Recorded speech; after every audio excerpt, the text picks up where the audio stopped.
कृष्ण कन्हैया लाल की श्री छत्र साल महाराज की स्वामी श्रीलालदास महाराज की जय। सभी परमहंस महाराज की जय। समस्त सुंदर साथ की जय। आनंद कंदम प्रभुदेव चंद्रम व्रजे स्वरूपेण पुरापिदातम प्रवेश प्रातम प्रिय प्राणनाथम परेश पूर्णम सततम नमामि। ब्रह्म प्रिया जागरणाय जाता सर्वेषु पाता भव सिंधु त्राता विज्ञान दाता निज धर्म ध्याता विनेक बंधु शरणं प्रपद्ये विनेक बंधु शरणं प्रपद्ये। श्री प्राणनाथ सतगुरु परम विनमो करि परिणाम उगरहि विकट कपाट युर समरथ जिनके नाम। श्री प्राणनाथ निज मूल पति श्री महराज सुनाम श्री तेज कुंवर श्यामा जुगल को पल पल करूं प्रणाम पल पल करूं प्रणाम। प्रणाम करूं सब साथ को धरि चरणों में शीश साथ जानी कृपा करो बुद्धि जो बख्शी बुद्धि जो बख्शी। प्रणाम सुनता बोलिए श्री कृष्ण कन्हैया लाल की जय। सद्गुरु निजानंद स्वामी की जय। पाया सुख आत्मा चर्चा प्रारंभ होत है सुनो साथ चित दे भजो राज श्यामा श्री प्राणनाथ सखी जीवन हमारो ये। श्री महामति कहे ए साथ जी भया चचा का वक्त अब तुम सुनियो चित दे लाल आगू आए बैठे न तखत लाल आगू आए बैठे न तखत। बोलो श्री प्राणनाथ प्यारे की पाया सुख आगम।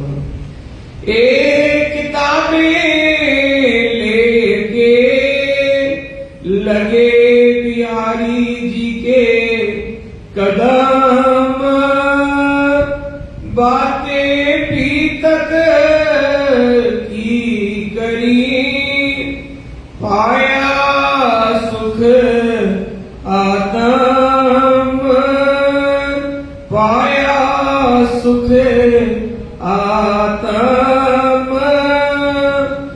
लगे बातें करने अपनी जो बीतक। प्रणाम सुंदर साथ जी। फरमाइए पुजारी महाराज।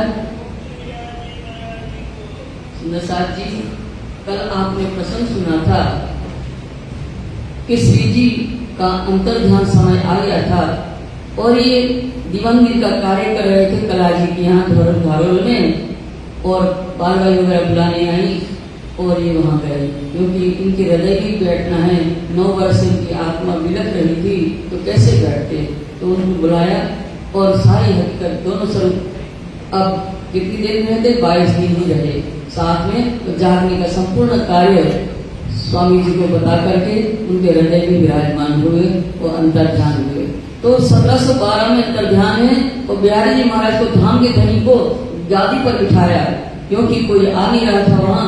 बाल भाई ने सलाह मशवरा करके बिहारी जी महाराज को गाड़ी में बिठाया और स्वयं धनी ने उनका सम्मान करते हुए बिहारी जी महाराज चर्चा कर रहे हैं। जो सुंदर साहब चर्चा में नहीं आते हैं उनको खंडनी करके समझाया और चर्चा की अर्चा एकांत में स्वामी जी करते हैं। स्वामी जी के मन में विचार आया, कल आपने सुना कि इन सुंदर साथ जो है इनको ज्यादा से ज्यादा एकत्रित करें तो उसके लिए धन पैसा की आवश्यकता पड़ेगी, इनकी सेवा करनी है। तो गोविंद बिहार के मंदिर में जाकर के ही सतर्कता से वहां जाकर के वो धन अर्जित करके और फिर सुंदर साथ की सेवा करने का भाव मन में आया। और ये सेवा करने का लाभ इस संसार में मिलने वाला है, परम धाम में जागने के बाद नहीं मिलने वाला है। बिहारी महाराज से मंत्रणा करके दीवानगिरी का कार्य ले लिया और दोनों समय निकाल करके उनके चरणों में आते हैं। तो फिर दरबार जाते हैं तो फिर दरबार से उठ करके 4:30 बजे जब आते हैं तो सहियों की जमात में बैठ करके परम धाम की चितवनी का समय होता है। तो कल आप लोग ने चितवनी भी करी थी। तो इस तरह से स्वामी जी वहां कर रहे हैं। सुंदर साथ की मेला की तैयारी हो रही है सुंदर साथ को एकत्रित करने के लिए और सारी सामग्री इनके घर में है। और कोई किसी ने शिकायत कर दी बर्फी से तो इनको जब्त कर लिया मां सब और इनको हफ्सा में नजर कैद करके बैठा लिया। धनी को कुछ और ही करना था, मेरा तो मध्य देश में होना है, ये कारण बना हफ्सा में बैठने का और वाणी अवतरण का कारण बना। तो कल जो हफ्सा में प्रमोदपुरी में वहां जो वाणी अवतरित हुई वो रास प्रकाश खटुती और कलश वाणी की 2 चौपाइयां। और फिर जमराई ने अपना प्रभाव दिखाया तो कहाँ कहाँ क्या क्या वाणी अवतरित हुई वो सारा प्रसंग भी आपने श्रवण किया था। फिर लास्ट में कहा था ये हादी मेहंदी इमाम कौन? स्वामी श्री प्राणानंद जी। तीनों शक्ति उनके अंदर है, यही हिदायत का नाम है, हादी है, यही मेहंदी स्वरूप है और यही इमाम माने धर्म का नेतृत्व करने। ये तीनों शक्ति स्वामी जी के अंदर है। और फिर क्या कहते थे कि यही ज्ञान के नूर अवतार है, नित्यानंद संप्रदाय के ज्ञान के नूर अवतार यही स्वामी श्री प्राणानंद जी। इन ताकि तक और कहूँ तो उनका प्रसव वरदान और आगे बताया जाएगा। स्वामी श्री प्राणानंद जी का कल ऐसे सुना था। फिर हफ्सा में विराजमान हुए तो 1 साल वहां रहे। 14 में गए थे 1714 में और 1715 में 1 वर्ष की अवधि पूर्ण हुई थी। और फिर रानियों ने देखा था प्रत्यक्ष लीला के समान जो लीला हो रही थी, वाणी का अवतरण हो रहा था रास्ता, तो ये सब देख रही थी। प्रकाश का नूर जो चारों तरफ फैलता था। तो रानी ने कहा जब वजीर सुलह करके आए वहां से, उन्होंने कहा कि महाराज को किस कारण से आपने इतना अनुचित व्यवहार किया, एक तो उनका घर लूट लिया, ऊपर उनको बंद करके बैठाए। और वहां जब विरह कर रहे सतगुरु देवचंद जी के लिए स्वामी जी के धर्म के कार्य में लगा था, मेरे साथ ऐसा क्यों हुआ? अगर धर्म के कार्य में लगने वालों के साथ ऐसा व्यवहार होगा तो मनुष्य धर्म के मार्ग पर चलना छोड़ देंगे। तो विरह किया तो स्वयं प्रत्यक्ष होकर के सतगुरु देवचंद्र जी महाराज जो श्यामा जी के अवतार हैं इनके हृदय में विराजमान हुए और धनी भी विराजमान हो गए।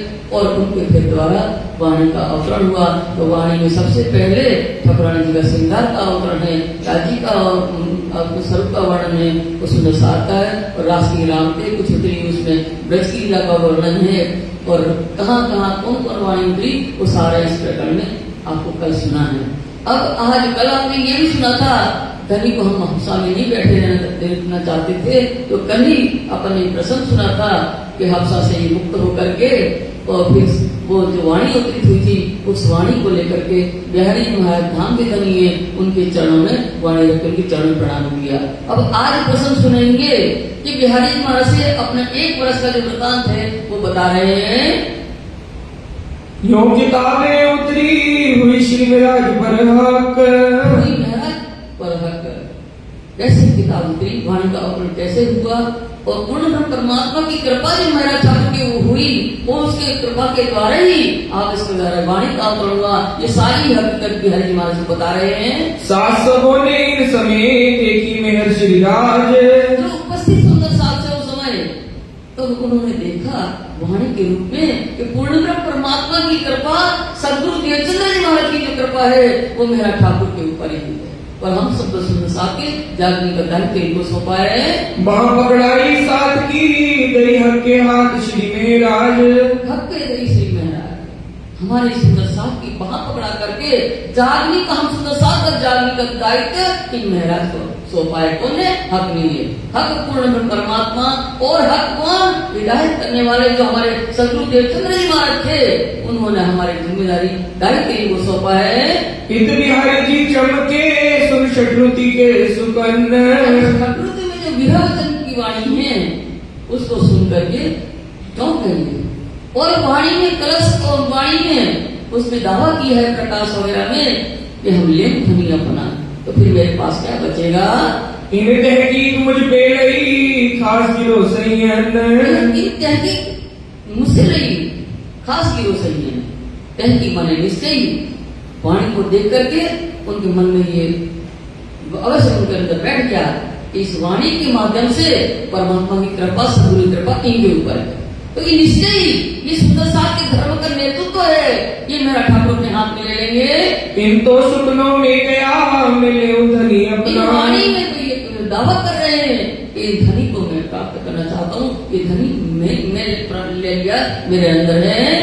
तो इतबा की क्या गया भैया सुपनों की पहचान। सुपनों की पहचान बिहारी महाराज को उन वचनों की पहचान हो गई कि ये दावा कर रहे हैं कि मैं देव धनी अपना, तो फिर ये मेरी गाड़ी में क्या बचेगा? जब इनके अंदर सारी शक्तियां हैं तो हमारे पास क्या बचेगा? तो उन्होंने कहा कि इसलिए ये वाणी को पसंद नहीं देंगे। करने न देव जाहिर ए वाणी साथ मिले। तो ये विचार करके बिहारी जी महाराज मन में विचार कर रहे हैं, वाणी को सुंदर साथ में पसंद नहीं देंगे, क्योंकि तो धाम के धनी बन जाएंगे, हम रह जाएंगे, फिर हमें कौन पूछेगा? दिल में जान ऐसा गया क्यों इतना विरह किया आपने। तो ऐसा भाव लेकर के वाणी को नहीं पसंद नहीं देना है, तो कारण बनाया, अब इनको धमका रहे, तुमने इतना विरह क्यों किया? मैं तो बैठा था एक शहर में तेरे आगे नजर। मैं उसी शहर में नौतनपुरी में तुम थे और नौतनपुरी में हम थे, तुम्हारी नजर के सामने तो मैं बैठा था। तेरा विरह मुझ पर पड़ा इन सुगन का देव उतर। सुगन का देव उतर, तुमने जो विरह किया है धनी के लिए और मैं धाम का धनी हूँ, तो तुमने जो विरह किया है वो मेरे ऊपर लागू पड़ रहे। तो महाराज इस बात को हमें उत्तर दो कि मेरे जीते जी तुमने इतना विरह क्यों किया? अब ये वाणी रहने दो, ये चर्चा सुने साथ। अरे वाणी में नहीं, ये नामे पटक रहने दो, ये वाणी को रहने दो, और हम जैसी चर्चा करते थे सुंदर साथ के सामने वैसी चर्चा करनी है। अपनो जो मार्ग है सोई ग्रहो हाथ। ग्रहो हाथ अपना मार्ग क्या है? सदगुरुदेव चंद्र जी महाराज ने मार्ग बताया है कि सदगुरुदेव चंद्र जी महाराज स्वयं सुंदर साथ से चर्चा करते थे, उसी मार्ग का हमें अनुसरण करना है। वाणी वहां पसरी वे शरत उस दिन। अब वो वाणी बिहारी महाराज के मना करने पर वो वाणी का उस समय उस दिन वाणी का प्रसाद नहीं हुआ। इंतजार थे मोमिन पर सुन सके न एक सुगन। जो उपस्थित सुंदर साथ थे वो वाणी को देखने की प्रतीक्षा में थे, पर वाणी का एक शब्द भी नहीं सुन पाए। वहां से यहाँ से पारक बहे सोलोत्रे के साले। अब यहाँ से नौतनपुरी से निवृत्त हो गए, खारक माने निवृत्त हो गए। तो कब है? सम्मत 1716। इस सोलह फिर क्या हुआ? वास्ते गांव बसावने आए जूनागढ़ के हाल। वास्ते गांव बसाने आए जूनागढ़ के हाल है। तो जो सिरोपाव दिया था हादसा ने, सम्मान से तो विदा किया था, उसमें एक गांव भी दिया था तो भेंट में। तो वो गांव, नया गांव बसाने के लिए अब जूनागढ़ जा रहे हैं श्री जी आप। तो क्या हुआ? बीच में वो गांव पड़ता है जिसका नाम है जोशीपुरा, सोरठ जोशीपुरा नाम है। उस गांव को बसाने के लिए सम्मत 1717 में 1717 वो गांव बसाएंगे और जूनागढ़ जा रहे हैं। तो मार्ग में धोरा जी आया।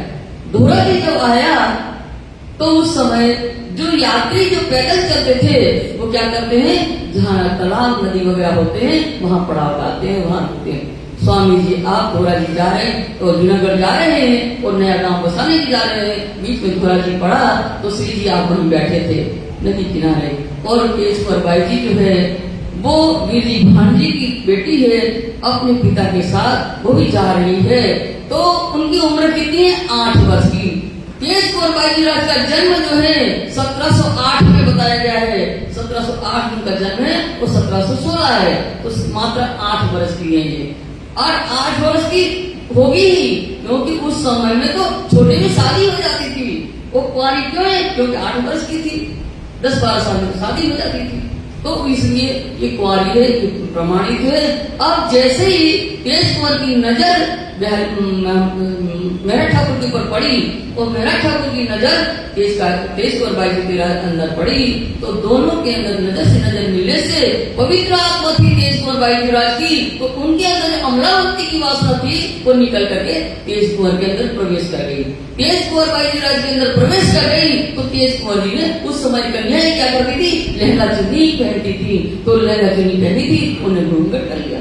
तो पिताजी कह रहे हैं जी भांजी ये बेटा यदि तुम्हारी शादी नहीं हुई तुमने घूंघट किसका किया? बोले ये मेरे पति हैं। इनके पिता का नाम केशव ठाकुर, माता धनबाई है, 5 भाई है। तो उनसे प्रमाणित किया मेरा ठाकुर जी ये ऐसा कह रही है। मीठी भांजी मेरा ठाकुर से पूछा ये ऐसा कह रही है, सत्य है? कहते हाँ ये सत्य है। तो उस समय लल्लू भट्ट कह रहे हैं विधिवत शादी नहीं हुई क्योंकि इनका परिवार के कोई नहीं थे, ना इनके परिवार के कोई थे। तो गंधर्व विवाह हुआ, ये लल्लू भट्ट की वितक में है, पढ़ने वाला ने विधु पंथ, और ये गंधर्व विवाह हुआ तो तेज कुंवर बाई जी को सौंप दिया उनको। तो अब सुंदर साथ जी कई लोग ऐसा कहते हैं कि बाई जी का पुनर्जन्म होगा। पुनर्जन्म आत्मा हमने कहा जन्म जीव लेता है, आत्मा वासनाएं जो उनके ऊपर बैठ करके खेल देख रही है। तो तेज कुंवर बाई जी का जीव में आप शुद्ध पवित्र आत्मा है, ये बैठी है। पुनर्जन्म इसीलिए नहीं कह सकते सुंदर साथ जी कि इनकी उम्र मात्र 8 वर्ष की है और फुलबाई धाम उमन 1712 में है।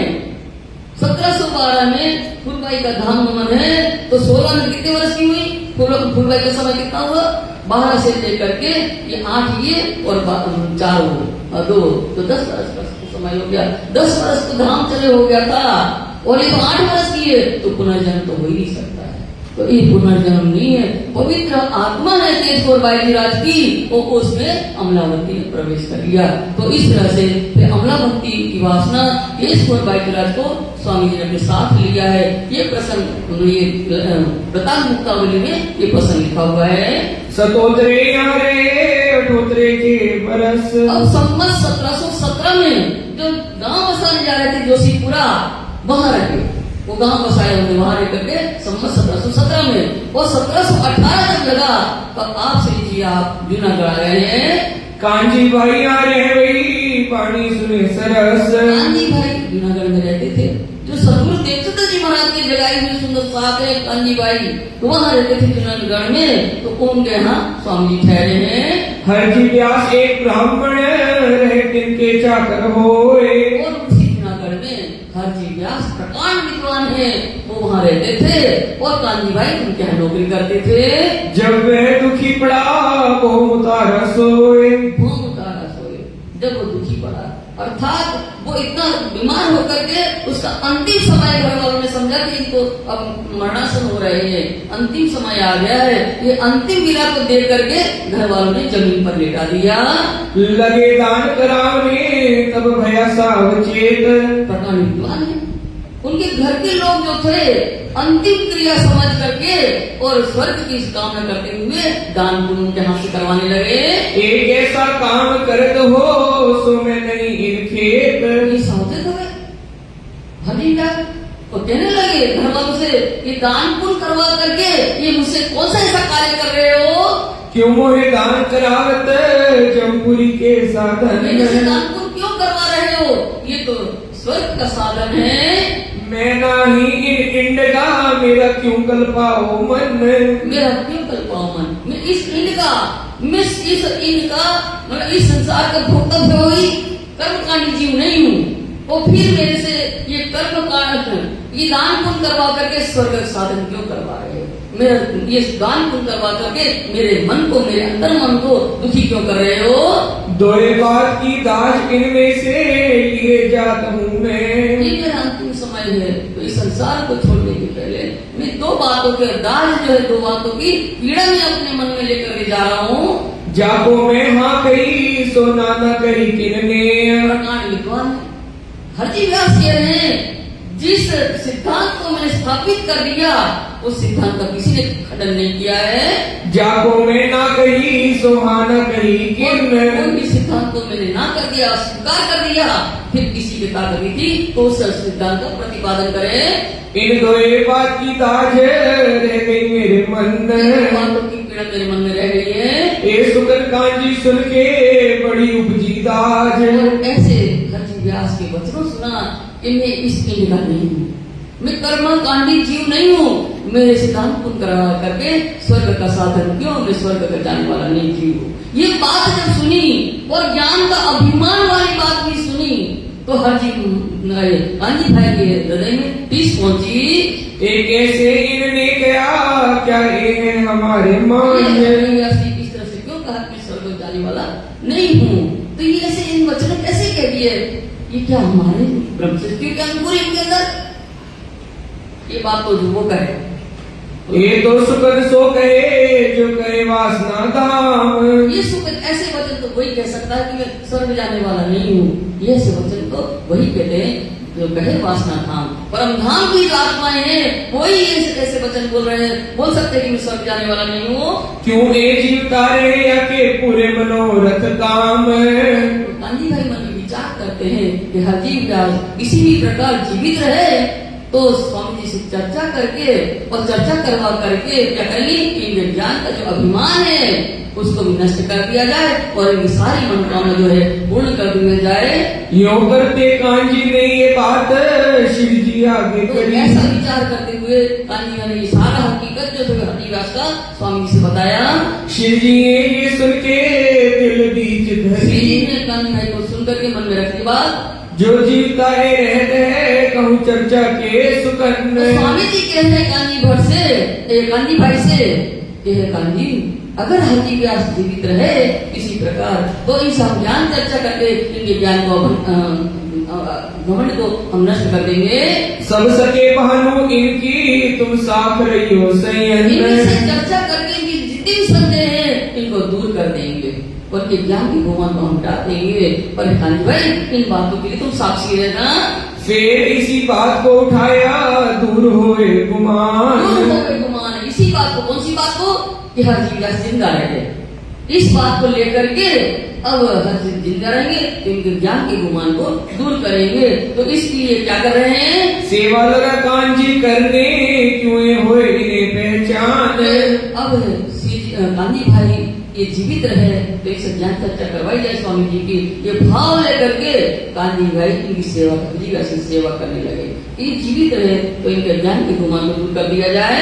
नित तरकारी ले आवही शोध के बागों से। बहुत बड़ा बगीचा है, वहाँ ताजी ताजी हरी हरी सब्जी लगी है, तो यहाँ नौकरी करते हैं कांजी भाई। तो क्या करते हैं, प्रतिदिन उन बागों में जाते हैं, सोच करके ताजी ताजी हरी हरी सब्जियां लाते हैं। तब राजी होवे कांजी पर कहो शाबाश में। अब वो हरी हरी सब्जियां ताजी ताजी सब्जियां खा करके इनका हरजी व्यास का स्वास्थ्य में सुधार होने लगा।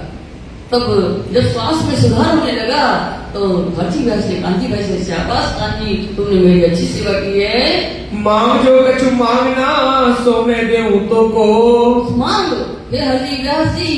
हरजी व्यास कहते कांजी भाई आपको जो मांगना हो मांगो, हम तुम्हारी हरी हरी सब्जी खिलाई है, तुमने मेरे स्वास्थ्य को सुधार हो गया है, इस सेवा से मैं बहुत प्रसन्न हूँ। तेरा जी मुझे बहुत किया इन सेवा के ऐसी सेवा करके मुझे बहुत पसंद किया है। जो 1000 रुपया दे वही मेरा जीना दिलू गांधी भाई से कि कोई मुझे 1000 रुपये दे। उस समय 1000 की बहुत कीमत, वो 1000 करोड़ के समान थे वो। तो हरजी व्यास कहते हैं कांजी कोई मुझे 1000 रुपये भी देते हैं तो हम हमसे खुश नहीं होते, पर तुम्हारी सब्जी की ताली ताली सब्जी करके मुझे स्वस्थ किया है, मैं तुम पर प्रसन्न हूँ। तेरी तरकारी की सेवा से खुशहाल हुआ इन पर। सब्जी खिलाई है, मुझे स्वस्थ किया है, इसी में बहुत प्रसन्न हूँ तुम्हारे ऊपर। तब गया कांजी ने मैं मांगूंगा आगे तुमसे। तो कांजी भाई कह रहे हैं हरजी व्यास जी समय आने दो, हम आपसे अवश्य मांगेंगे। तुम तो को दोगे जो है मेरे मन में। ये भी कहा हरजी व्यास से, मुझे विश्वास है कि जो मेरे मन में भावना है वो आप अवश्य पूरी करोगे। यूं करते त्याने हुए बहुत राजी। इस प्रकार नित्य प्रतिदिन कांजी भाई की सेवा कर रहे हैं, उनकी सेवा से हरजी व्यास प्रसन्न हो रहे हैं। तब कांजी से फेर गया तेरी कौन करूं का रास। जब ये स्वस्थ हुए पूर्ण रूप से हरजी व्यास तो कांजी भाई से कहते हैं तुम्हारी ऐसे तुमने जो सेवा की है इस उपकार का बदला मैं कैसे चुकाऊंगा। तब कांची बोलिया मैं मांगत हूँ एक वस्त्र। गांधी भाई ने हरजी व्यास से कहा मैं एक बात आपसे मांग करता हूँ, एक साथ को सुनाओ चर्चा यही पाऊँ मैं कष्ट। हमारे एक साधु महात्मा है, आप उनसे ज्ञान चर्चा करें, उनको सुनाइए चर्चा, और यही मैं पारिश्रमिक चाहता हूँ आपसे। शाबाश कांची तुझको क्या ते मांगिया मुझसे। हंसीराज कहते हैं शाबाश कांजी तुमने क्या मांगी, ये तो मेरा काम ही है चर्चा सुनाना। एक तो राजी किया सेवा में फिर चर्चा सुनावे और एक तो तुमने हरी हरी सब्जी करके मुझे हमारा स्वस्थ करके मुझे पसंद किया है, और दूसरी मांग तुमने क्या रखी, चर्चा सुना तुमने की, ये तो मेरे काम की है। तो मुझे इस चर्चा सुनाने की बात करके मुझे बहुत पसंद किया है। बुलाओ साधवे कहाँ है मैं चर्चा सुनाऊं। कहाँ नहीं बुलाइए, उनसे हम ज्ञान चर्चा करेंगे। मैं तो बहुत राजी भैया जो कोई ऐसा आहार पहुँचाए। कहते हैं ये कथा चर्चा तो मेरी आत्मा का आहार है, मैं तुम्हारे को बहुत प्रसन्न हुआ हूँ कि ऐसा तुमने मुझे आहार कथा चर्चा रूपी आहार का मुझे प्रस्ताव रखा है, तो मैं तुम्हारे पर बहुत प्रसन्न हूँ। तब गांधी ने शिरजी सो कराए दिया मिलाप। तो गांधी भाई ने स्वामी जी का मिलाप हरजी व्यास से करवा दिया। मिलते ही सुख पाया करने चर्चा स्वामी जी से मिलते ही हरजी व्यास को बहुत आनंद हुआ और फिर बात करने लगे। पूछी खबर उन इनों को कहाँ बसो तुम साथ। पूछी खबर उन इनों को, उन माने हरजी व्यास ने स्वामी से पूछा, ये साधु महाराज आप कहाँ रहने वाले हो, कहाँ के हो। क्या हम तो हैं परदेश के सुनिया तुम्हारा बता अगाध। हम तो परदेशी, स्वामी जी कहे हम तो परदेशी है, हमने आपके ज्ञान की बहुत अगाध ज्ञान है आपका, ऐसी आपके ज्ञान की महिमा सुनी है, इसलिए मैं आपके पास चर्चा सुनने आया। तो हम तो परदेशी है, हम तो परमधाम के रहने वाले हैं, ये देश तो आपका ही है। स्वामी जी ने कहा ये तुम देश किस देश के पास हो, हम तो परदेशी हैं और हम ज्ञान चर्चा आपका अगाध ज्ञान है, ऐसी आपकी महिमा सुनी ज्ञान की तुम आए हैं। भले साधु तुम आए मैं चर्चा सुनाऊं तुमको। भले अच्छा हुआ साधु महाराज आप आए हो, पधारे हो, हम आपको ज्ञान चर्चा सुनाएंगे। जो चर्चा कहो सो करूं तुम्हें राजी करूं दिल सो। हरजी व्यास कहते हैं आप जिस प्रसंग पर चर्चा सुनना चाहते हो उस प्रसंग की चर्चा करके हम आपको संतुष्ट कर देंगे। ठौर गई उतरने अपने बीच बाग में। और हरजी व्यास ने स्वामी जी को ठहरने के लिए अपने बाग में कई स्थान दे दिया जहाँ स्वामी जी रुके। अब होने लगी चर्चा भागवत के वचनों से। अब श्रीमद् भागवत कथा की चर्चा ये हरजी व्यास सुना रहे और स्वामी जी ध्यान से चर्चा सुनेंगे। सुरत मासु एक हुआ गौराजी हुए मगन। गौराजी हुए मगन, एक महीना हो गया श्री भागवत कथा श्रवण करते हुए, एक महीना हुए, दोनों मगन हैं, वक्ता भी मगन होकर के सुना रहे चर्चा और श्रोता भी मगन होकर के सुन रहे हैं। एक दिन ठौर नारायण का ताके कहे वचन नहीं। ताके कहे वचन नहीं। एक दिन क्या हुआ, 10वें स्कंद की चर्चा हो रही है, 10वें स्कंद के अंतर्गत नारायण भगवान के रहने का स्थान का जब वर्णन आया। एक हीरे का मंदिर ताको बड़ो विस्तार। तो हरजी व्यास कहते हैं कि वो नारायण भगवान के रहने का स्थान है ना, वो एक हीरे का है, एक ही हीरे का विशाल मंदिर बना हुआ है और वो उसका बहुत बड़ा विस्तार है। कितना विस्तार है? 84 लाख योजन ताको करो विचार। ताको करो विचार है। वो जो हीरे का जो मंदिर है वो कैसा है? 84 लाख योजन का विस्तार वाला है। हे साधु महाराज उस हीरे का जो महल है उसका विचार करो, उसका मनन करिए। ये ठौर है किनका सो मोहे कहो सुगंध। प्रश्न किया हरजी व्यास से कि ये किसका स्थान है, किसके रहने का स्थान है, मुझे आप बताइए। तब जवाब व्यास ने दिया होए के दिल मगन। अब व्यास जी ने मगन होकर के प्रसन्नचित होकर के स्वामी जी को जवाब दे रहे हैं। ठौर अक्षर की लिखिया शास्त्रों में। तो ये हीरे का महल है ना, ये अक्षर भगवान के रहने का स्थान है, शास्त्रों में ऐसा लिखा है। तब कदमों लाग के फेर गया ये ठौर पाऊं तुमसे। स्वामी जी ने नम्रता पूर्वक हरजी व्यास के चरण को पकड़ लिया और कहने लगे जो अक्षर भगवान का रहने का स्थान है ना, इसके बारे में आप ही बता सकते हैं, इसलिए आप हमें कृपा करके बता दीजिए। ए ऊपर तले माहे बाहर कि ए ब्रह्मांड देत। तो स्वामी जी प्रश्न कर रहे हैं हरजी व्यास से कि ये जो हीरे का महल है ना, ये 14 लोक का जो ब्रह्मांड है, क्षर ब्रह्मांड, तो क्षर ब्रह्मांड के अंदर है, ऊपर है कि नीचे है, ये ब्रह्मांड से ही परे है कहीं इनका स्थान, ये हमें बताइए। सोमो को समझाओ ये जो ठोर अतीत, ये जो ठोर अतीत श्रेष्ठ, अतीत श्रेष्ठ है, जो ये अक्षर ब्रह्म के रहने का स्थान अतीत पर सर्वश्रेष्ठ स्थान है, इसके बारे में हे महर्षि व्यास जी कृपा करके हमें बताइए। 5 तत्व 3 गुण और मूल प्रकृति। स्वामी जी प्रश्न कर रहे हैं कि हम भागवत कथा श्रवण कर रहे थे, उसके दूसरे स्तर में 5वें अध्याय में आपने विराट का वर्णन करते हुए बताया था कि 3 गुण रजोगुण तमोगुण सतोगुण और 5 तत्व है पृथ्वी जल अग्नि वायु आकाश, ये सब और मूल प्रकृति तक जब प्रलय होता है, महाप्रलय, ये सब नष्ट हो जाता है। इनको नाश तुम कहो ये ठोर अक्षर की कीर्त, उनको सब आपने नाश कर दिया, महाप्रलय में सब नष्ट हो जाता है, परंतु प्रकृति तक तो फिर वो अक्षर ब्रह्म का स्थान जो है वो कहाँ रहता है। हम सो अंतर ना करो ये बताओ तुम। स्वामी जी कह रहे हैं हरि व्यास से, हे हरि व्यास जी आप हमें हमसे कुछ भी बात मत छिपाइए, हमें वो अक्षर ब्रह्म का जो स्थान रहने का है कृपा करके हमें बता दीजिए। फेर फेर विनती करे सुने तुम्हारे मुख हम, तो बार बार स्वामी जी विनती कर रहे हैं हरि व्यास से कि अक्षर ब्रह्म का जो स्थान है उसके बारे में आपसे जानकारी चाहते हैं, आप अपने मुख से बताइए। तब जवाब व्यास से दिया ये ठोर आदि नारायण, तब व्यास जी कहते नहीं अक्षर ब्रह्म का नहीं, आदि नारायण के रहने का स्थान है। क्षीर सागर में रहते हैं लिखी शास्त्रों में पहचान, लिखी शास्त्रों में वो क्या रहते हैं, आदि नारायण क्षीर सागर में रहते हैं, तो ये इसकी पहचान शास्त्रों में इसी प्रकार की हुई है। तब शिव जी ने कहा ये तो क्या मैंने इंड, तो क्षीर सागर का वर्णन आपने बताया था कि इसी ब्रह्मांड के अंतर्गत ये जो 14 लोक का ब्रह्मांड है इसी के अंतर्गत ही क्षीर सागर आता है, और ये तो महाप्रलय में नष्ट हो जाता है। एमरान महाप्रलय में ना रहे उड़े त्रिगुण समेत ब्रह्मांड, महाप्रलय में क्या होता है, त्रिगुण ब्रह्मा विष्णु महेश इस सहित त्रिगुण सहित और क्षीर सागर सब महाप्रलय में नष्ट हो जाता है, तो ये आदि नारायण का स्थान कहाँ है। फेर फेर विनती करे हम सो न करो अंतर, बार बार स्वामी जी विनती करते हुए कहते हैं हे हरि व्यास जी हमसे आप अंतर न करें, हमसे कोई भी बात मत छिपाइए, हम आपके मुख से ही करना सुनना चाहते हैं। हमें तुमने न कौन समझावे दिखाए के पटंतर, तुम बिना कौन समझाओगे दिखाई के पटंतर।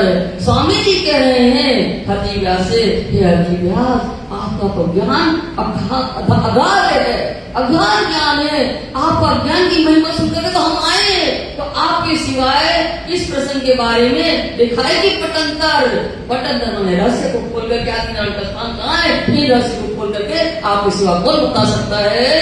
तब व्यास से उठ के गया मोहे कहते तुम क्या, अब कोई जवाब नहीं दे पा रहे, व्यास ने अपने स्थान पर जो बैठे थे वहाँ खड़े हो गए, वो खड़े होकर कहते तुम मुझसे क्या कहना चाहते हो। शास्त्रों में ऐसा लिखा तो क्या उत्तर दूं इनका, तो शास्त्रों में ऐसा ही लिखा है आदि नारायण के बारे में, तो हमने बता दिया, अब इसका हम क्या उत्तर दें। कया कटु वचन आचार्यों को इन्होंने ऐसे ही लिखे सुगंध है, तो आचार्यों कटु वचन कहते हुए हरि व्यास इन मूर्खों आचार्यों ने शास्त्रों में ऐसे ही लिखा है जो हमने आपको बता दिया, तो मैं क्या करूं क्या निशा करूं मोमिन, मैं क्या करूं क्या निशा करूं मोमिन, तो फिर हम जो शास्त्र में लिखा वो मैंने बता दिया, अब हम कैसे आप और क्या कर सकते हैं, क्या निशा करूं, निशा मैंने सांत्वना दूं आपको, ये मोमिन बने जो शुद्ध आत्माएं हैं उनको क्या कहकर के आपको सांत्वना दे संतोष करें। तब काजी में गया कछु अक्षरातीत की पूछो बात, तब कांजी भाई ने स्वामी जी से कहा अक्षरातीत की बात पूछो, इनकी अक्षरातीत के बारे में पूछो, ये क्या जवाब करते हैं। देखे क्या जवाब करते हैं सुने इनके मुख विख्यात, तो देखें अक्षरातीत के बारे में क्या बताते हैं इनके मुख से, अक्षरातीत की व्याख्या सुनिए अपन। आया जोश शिव जी को दिया धक्का कर हाथ, ये बात सुनकर कांजी भाई की और हाजी महाराज को आवेश आ गया, और कांजी भाई को दूर हटाते हुए उन्होंने कहा कि क्या पूछे इनसे अक्षरातीत के बारे में, इनको तो क्षर की भी पहचान नहीं है, क्या इनको पूछे क्या है इनमें थका अक्षर के साथ, अक्षर के साथ ये क्या है, अक्षर के साथ थका ये क्या है इनमें, इनसे क्या पूछे? इनमें तो कुछ भी नहीं। ये तो अक्षर ब्रह्मांड के अंतर्गत थक गए हैं, क्षर की बात भी ठीक से पता नहीं है। एक तो थका शर में सुध नहीं अक्षर, क्षर में ही थक गया, क्षर की ज्ञान नहीं है तो अक्षर के बारे में क्या बताएंगे? तो ये अक्षरातीत की ये क्या देवे उत्तर। और अक्षरातीत जब क्षर अक्षर की तो सही पहचान नहीं है तो अक्षरातीत के बारे में क्या बता सकता है? जब रीस करके गया श्री जी ने सुगत, इस तरह से रुष्ट होकर के स्वामी जी ने जोश में जब इस तरह से कहा तो उसकी सुध बुध चली गई। तब व्यास की सुध गई ये बात संयन, ये बात संयन, व्यास की मति जो पूर्व थी वो सब चलिए, सुध चलिए, तो ये सुगंध संयन है। ये अक्षरातीत की बात करने वाले तो ब्रह्ममुनि नहीं हो सकते हैं। तब श्री जी ये कहा सुनो व्यास बचन, तब इनकी ऐसी दशा देखी कि इनको तो कुछ नहीं है। फिर उनसे कहा फिर व्यास जी हमारी बात सुनिए आप। जो मैं आया तुम पे सुनने चर्चा के जो तुम्हारे पास में 1 महीना भागवत सुनी ना वो इसलिए आया हूँ। तुम वचन अंत समय कहा था मुख ये, तुम्हारी ऐसी अवस्था हुई थी उस समय तुमने कहा था कि जिस सिद्धांत को हमने प्रतिपादित किया है उसको खंडन करने वाला कोई नहीं मिला। मैं नहीं इंड का क्या दान करो मैं, और फिर तुमने ये भी कहा था उस समय में कि मैं इस इंड का नहीं हूँ, ये 14 लोक के ब्राह्मण का कर्मकांडी भुक्त भोगी जीव नहीं हूँ। ये दान पुण्य करवा करके मुझे स्वर्ग जाने की कामना क्यों करते हो? और जाको मैं हाँ कही ताको नाना कही, और जिस सिद्धांत को स्थापित किया है उसको किसी ने खंडन नहीं किया है। तिस वास्ते गुमान बहान में मैं भेजा तुम पर सही है। तो तुम्हारे अंदर जो ज्ञान का अभिमान था ना कि जिसको मैं प्रतिपादित करता था उसने को किसी ने खंडन नहीं किया। तुम्हारे पास जो ज्ञान का अभिमान था ना उस अभिमान को ही दूर करने के लिए हम आए हैं तुम्हारे पास। हमको पठाए हक ने तुमको राखे थे, और तुम्हारा ज्ञान के अभिमान को दूर करने के लिए उस पूर्ण ब्रह्म परमात्मा ने मुझे तुम्हारे पास भेजा है। उसी पूर्ण ब्रह्म परमात्मा ने तुम्हें जीवित रखा है। जिन पर मेहर भगवान की गुमान भान करे रोशन, जिसके ऊपर भी परमात्मा की कृपा होती है तो वो व्यक्ति के अंदर जो ज्ञान का अभिमान होता है उसको दूर करके उनके गुमान को नष्ट कर देते हैं। तब व्यास से वचन कहे भगत हे भगत राज, व्यास जी कहते हैं स्वामी जी से हे भक्त, हे भक्तों में श्रेष्ठ भगत राज, मैं गया यो कर मेरा रथ था इनका, मैंने ये ऐसा इसलिए कहा था कि मेरा उद्देश्य यही था कि कोई तो मुझे अपने ज्ञान के अभिमान को दूर करने वाला मिल जाए। कई गुलर लगे दरख्त को बहुत ही बेशुमार, कई गुलर लगे दरख्त को बहुत ही बेशुमार है। हरजी व्यास कहते हैं स्वामी से कि गुलर का जो वृक्ष होता है ना उस गुलर के वृक्ष में जो फल लगे होते हैं उस फल में अनेकों जीव रहते हैं। तामे जीवनी के एक दूसरे न जानन हार, गुलर के वृक्ष में अनेक फल लगे रहते हैं तो एक फल के जीव अनेक रहते हैं। उस फल के जीव जो है दूसरे फल में जो जीव है वो उसको नहीं जानते हैं। एक फल का जीव दूसरे फल के जीव को नहीं जानते हैं। मैं जीव उन गुलर में का नहीं मेरा और गुलर, नहीं मेरा और गुलर है। मैं ऐसी गुलर के समान जीव हूँ क्योंकि मेरे पास जो है ऐसा ज्ञान दूसरे रखने की मेरे पास नहीं समझ। उस गुलर में जो जीव है उसको मैं जान पाता हूँ। तो हकीकात कहते हैं कि उसी गुलर के माफक ही मैं हूँ। यही अथाह ज्ञान का सागर है और उस ज्ञान के सागर में मैं डुबकी नहीं लगा पाया। मैं हमेशा कूपमंडूक रहा और कूपमंडूक रहे सीमित ज्ञान रखा तो उस ज्ञान के अथाह ज्ञान के सागर में मैं डुबकी नहीं लगा पाया। आगे पंडित में सब जीते हार न कहूँ सरभर, हार न कहूँ सरभर। हरजी व्यास कहते हैं स्वामी जी से कि इतना तो अवश्य है कि जितने भी मेरे संपर्क में आने वाले जो बड़े बड़े विद्वान थे आचार्य थे पर उनसे किसी भी उनसे मुकाबला करके मैं पराजित नहीं हुआ हूँ। सो आज मैं छोड़े हथियार आगे तुम्हारे सब, स्वामी जी आज मैं आपके सामने जो ज्ञान की चतुराई के हथियार थे वो आपके चरण में डाल दिए। तुम तहकीक भेजे हक के आए मेरे सबब। तुम तहकीक भेजे हक के, हाजी व्यास कहते हैं निश्चय ही उस पूर्ण परमात्मा ने मेरे लिए आपको भेज दिया है। मोह को बताओ तुम मैं जो राह मुस्तकीम। स्वामी जी मुझे वो बताओ राह मुस्तकीम, सरातल मुस्तकीम, परमात्मा को प्राप्त करने का जो सीधा सरल रास्ता है, हे हाजी व्यास जी उसे मुझे बताइए। परमात्मा को प्राप्त करने का जो है, स्वामी जी से कह रहे हैं हाजी व्यास कि वो मार्ग जो है परमात्मा को प्राप्त करने का मार्ग बताइए। मैं तो कछु न जानत मुझे दिखाओ अजीम। मुझे दिखाओ अजीम। परमात्मा के हाजी व्यास कहते हैं स्वामी जी से कि परमात्मा के बारे में कुछ नहीं जानता, अनभिज्ञ हूँ, मुझे वो श्रेष्ठ अजीम श्रेष्ठ जो दान परमात्मा का उसकी पहचान करवा दीजिए। जे अंकुर इनका कह लो भाई सोहबत। कितना अंकुर था इनके अंदर, हाजी व्यास के अंदर, उतना ही स्वामी जी से सत्संग करके ज्ञान प्राप्त किया। फिर दिन से जुड़े पड़े आए नौतनपुरी हाजी व्यास से अलग होकर के स्वामी जी नौतनपुरी के लिए रवाना हो रहे हैं। संवत 1719 से देश पर आया कुतुब खान। 1719 में जामनगर देश पर कुतुब खान ने चढ़ाई कर दी। उत इल्हाम हुआ थी ब्रह्म सृष्टि की पहचान। ब्रह्म सृष्टि की पहचान, उत इल्हाम हुआ। उत माने जूनागढ़ में बैठे ही हैं अभी स्वामी जी, अभी नौतनपुरी नहीं गई हैं, तो हम बैठ करके इल्हाम माने आंतरिक प्रेरणा हुई उनके अंदर कि कुतुब खान जो है जब चढ़ाई करेगा तो उनके सेना के द्वारा जो है मोमनों को कष्ट होगा। ब्रह्म सृष्टि की पहचान तो थी कि जामनगर के अंदर हमारे सुंदर साथ ही रह रहे हैं, ये पहचान तो उनको थी, तो उनको उनके दर्द जो थे सुंदर साथ को कष्ट होने वाला है, उनके अंदर आंतरिक प्रेरणा हुई ऐसी। कसालाउत साथ को देखा उत बैठे। हमारे जूनागढ़ में बैठे बैठे उनको आभास हो गया कि जब जो चढ़ाई करेगा कुतुब खान तो जब सुंदर साथ के ऊपर कष्ट आने वाला है, तो ये उनको अनुभव हो गया वहाँ। तब दौड़े आए बिहारी जी पे आए बातें करिए। तो वहाँ से भागते हुए स्वामी जी आए और बिहारी जी से इस संबंध में बातचीत करने लगे। फिर भी सोचते जाम सत्ता की कई दीवानगिरी बातचीत करके संवत 1720 में उन्होंने जाम सत्ता की दीवानगिरी का काम उन्हें अपने हाथ में ले लिया।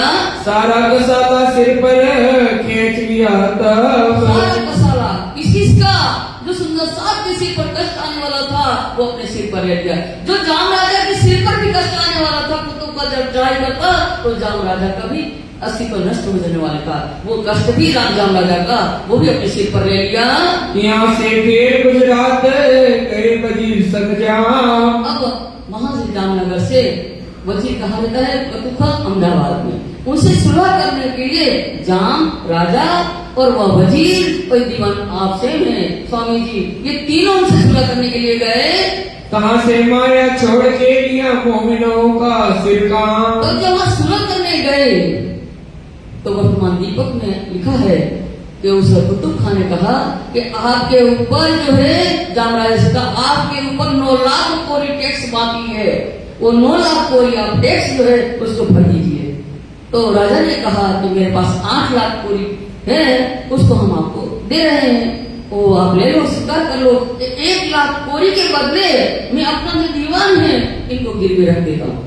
इनको गिरवे रखे तो दीवान कौन है? स्वामी जी। स्वामी जी को गिरवे रखा है। तो कुतुब खान ने कहा कि 1 महीना की मुद्दत देता हूँ मैं आपको, 1 महीना के अंदर आप 1 लाख कोरी नहीं जमा करते हो तो आपके दीवान को फांसी चढ़ा देंगे, फांसी पर चढ़ा देंगे।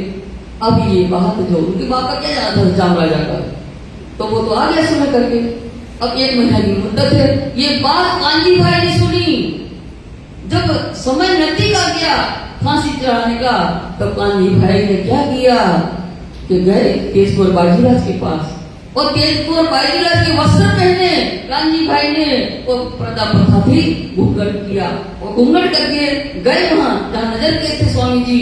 वहाँ गए तो सिपाही था, उनका अरे भाई तू कहाँ चली आ रही है? अरे क्या कहाँ चली आ रही है? मेरा पति को कल फांसी होनी है, इसलिए उनसे मिलने आए। तो उन्हें जाने दिया। अब अंदर गए, स्वामी जी से कहा कांजी भाई ने आप बाजीराज के कपड़े पहन करके आप बाहर आ जाइए।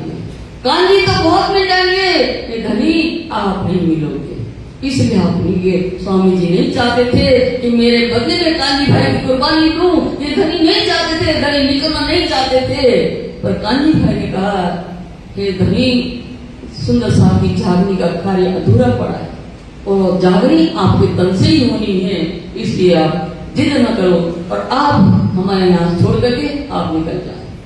जब स्वामी जी ने क्या किया, धनी का आदेश को सिर उठारे करके और बाजीराज के वस्त्र पहन करके वो कांजी भाई को वहां बिठा करके और बाजीराज के वस्त्र पहन करके बाहर आ गए।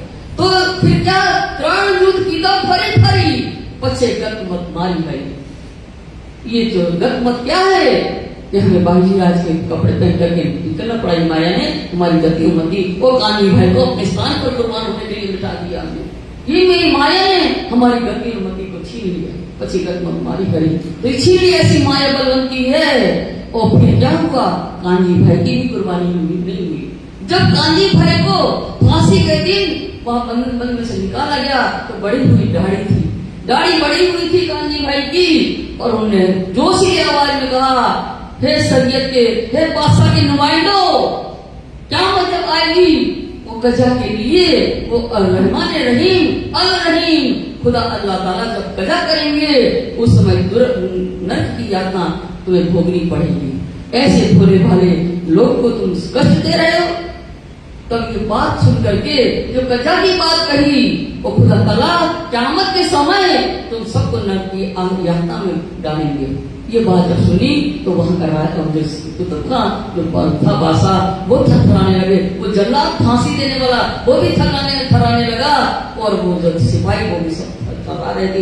ये जोश में ये कह रहे थे, कांजी भाई वो खुदा का वास्ता दे रहे थे। तो उन्होंने सोचा ये तो कोई खुदा का फकीर है, खुदा का वली है, अगर हमने इनको कष्ट दिया तो हमारी सत्ता जड़ से नष्ट हो जाएगी। तो उनको सम्मान सहित, ये भी वर्तमान दीपक में लिखा है, तो सम्मान सहित मिठाई दे करके इनको वहां से विदा कर दिया। उस कुतुबखान में यहाँ से सम्मान सहित विदा कर दिया। तो जो धर्म की रक्षा करता है, धर्म उसकी रक्षा करता है। कांजी भाई की कुर्बानी नहीं हुई। आए थी कुछ फिर से उसे करो, कहां से माया छोड़ के ये मोमिनों का सिर काम। अब माया छोड़ दी, माया ने अच्छी तरह देख लिया, ये माया में कुछ नहीं रखा, इसमें कष्ट के सिवाय कुछ है ही नहीं। अब उस समय बाजीराज के कपड़े निकलना पड़ा, जहां से माया का कार्य छोड़ दिया और क्या किया, लिया इस्लाम का काम, धर्म का जो कार्य है, सुंदर साहब की जागनी का कार्य अपने सिर पर लेंगे। आए दीप गुजरात से श्री राज भय फारक, श्री राज भय फारक गुजरात से दीप अंदर आए। गुजरात अहमदाबाद से चल करके, क्योंकि बाजीराज के कपड़े पहन करके आए हैं, छिप करके आए हैं, तो गुजरात के स्टेट में नहीं रह सकते हैं। दीव, दमन और गोवा, ये 3 स्टेट ऐसे हैं जहां पुर्तगाल का शासन चलता है और गुजरात में गवर्नमेंट मतलब भारत की ड्यूटी है।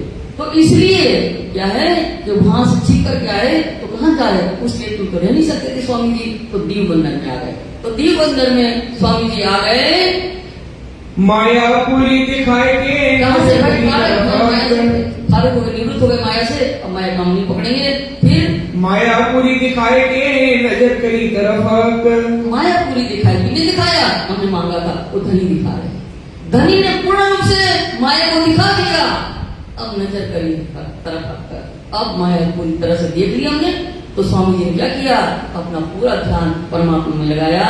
श्री मामती गए ब्रह्म सृष्टि को माया में खेल की करी। सुंदर साहब जी को स्वामी लालदास जी कहते हैं, सुंदर साहब जी, ये मायावी संसार में ब्रह्म को लीला का वर्णन हो रहा है। अब आगे की कहूँ ये जो भी तक बई, ये जो भी तक हुई, जो ब्रह्ममुना के द्वारा, जो ब्रह्ममुना के साथ जो प्रदान होना है जागनी अभियान के द्वारा, उस समय जो होना है उसका वर्णन फिर दूसरे और प्रकरण में करेंगे।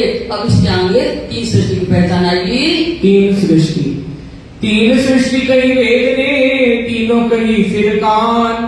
3 सृष्टि की पहचान बता रहे हैं कि मानव सृष्टि जो है इन 3 वर्गों में विभाजित है। तो 3 सृष्टि कही वेद ने, वेद ने का क्या, जीव ईश्वरी ब्रह्म वो तीनों फिरकान मैंने कुरान में कहा है कि आम खास और खासर खास, ये फिरकान में कहा है। और तीनों वाणी साधों में ताकि सहियों पे पहचान, तीनों वाणी साधु में का तो सही में पहचान। तीनों साधु संत की वाणी में क्या कहा? जीव, हंस और परमहंस। और उसके बाद इस तीनों सृष्टि को पहचानने की क्षमता किसके अंदर है? ब्रह्म सृष्टि। उनकी रहनी के अनुसार ब्रह्म सृष्टि समझ जाएगी ये जीव सृष्टि है, ये ईश्वरी सृष्टि है और ब्रह्म सृष्टि। इन तीनों की पहचान की क्षमता, इन तीनों सृष्टि को पहचानने का ज्ञान ब्रह्म सृष्टि के पास है। एक जीव ईश्वरी ब्रह्म की तीनों के जुदे जुदे मुकाम। अब वेदों में जिसको कहा है जीव, ईश्वरी और ब्रह्म सृष्टि, तीनों जो है उनके रहने का स्थान अलग अलग है। आम खास खासर खास कहीं बीच निज धाम। आम मान जो जीव सृष्टि है वो वैकुंठ की रहने वाली है, और खास जो ईश्वरी सृष्टि है वो अक्षरधाम की रहने वाली है, और जो ब्रह्म सृष्टि है जो खास खास वो कहाँ रहती है? बीच निज धाम, परम धाम की रहने वाली है। श्रेष्ठ ब्रह्म की साथ है जय मोहम्मद दिया पैगाम। साथ ब्रह्म की दृष्टि है, जाको पैगाम दिया मोहम्मद। ब्रह्म सृष्टि स्वरूप जो सुंदर साथ है उनको, उनके लिए मोहम्मद साहब इनका संदेश कुरान के माध्यम से लाए, और कुरान के माध्यम से जो इन ब्रह्म सृष्टि स्वरूप सुंदर साथ है उनके लिए पैगाम तो आया कुरान के माध्यम से, पर वो रहस्यमय ढंग से छिपा हुआ था। ले आए कुंजी ईसा रूह अल्लाह दई सोहाग इमाम। तो उन रहस्य को खोलने की चाबी ईसा रूह अल्लाह सदगुरु स्वामी देवचंद जी महाराज श्यामा जी के अवतार हैं, वो तारतम ज्ञान की चाबी लेकर के आए। पर कई तारे ऐसे होते हैं सुंदर साथ जी, उसमें कल लगी रहती है, तो उस कल को जो जानता हो वही इस चाबी के द्वारा, चाबी भले हमारे पास हो पर उस कल को नहीं जानते हैं हम तो ताला नहीं खोल सकते हैं। चाबी श्यामा हमारी लाइन तारतम ज्ञान रूपी, पर वो कल नहीं जानते हैं। कल कौन जाता है? इमाम महेंद्र स्वामी श्री प्राणनाथ जी। तो वो चाबी उनको दिया तो वो क्या करेंगे? करे विद्या अभिनंदन जाए रे बुद्ध जागृत अवतार। करे विद्या जाए रे बुद्ध जागृत अवतार। विद्या कौन है? स्वामी श्री प्राणनाथ जी बुद्ध जागृत बुद्धि के जो है अवतार है, जागृत बुद्धि के अवतार स्वामी श्री प्राणनाथ जी है।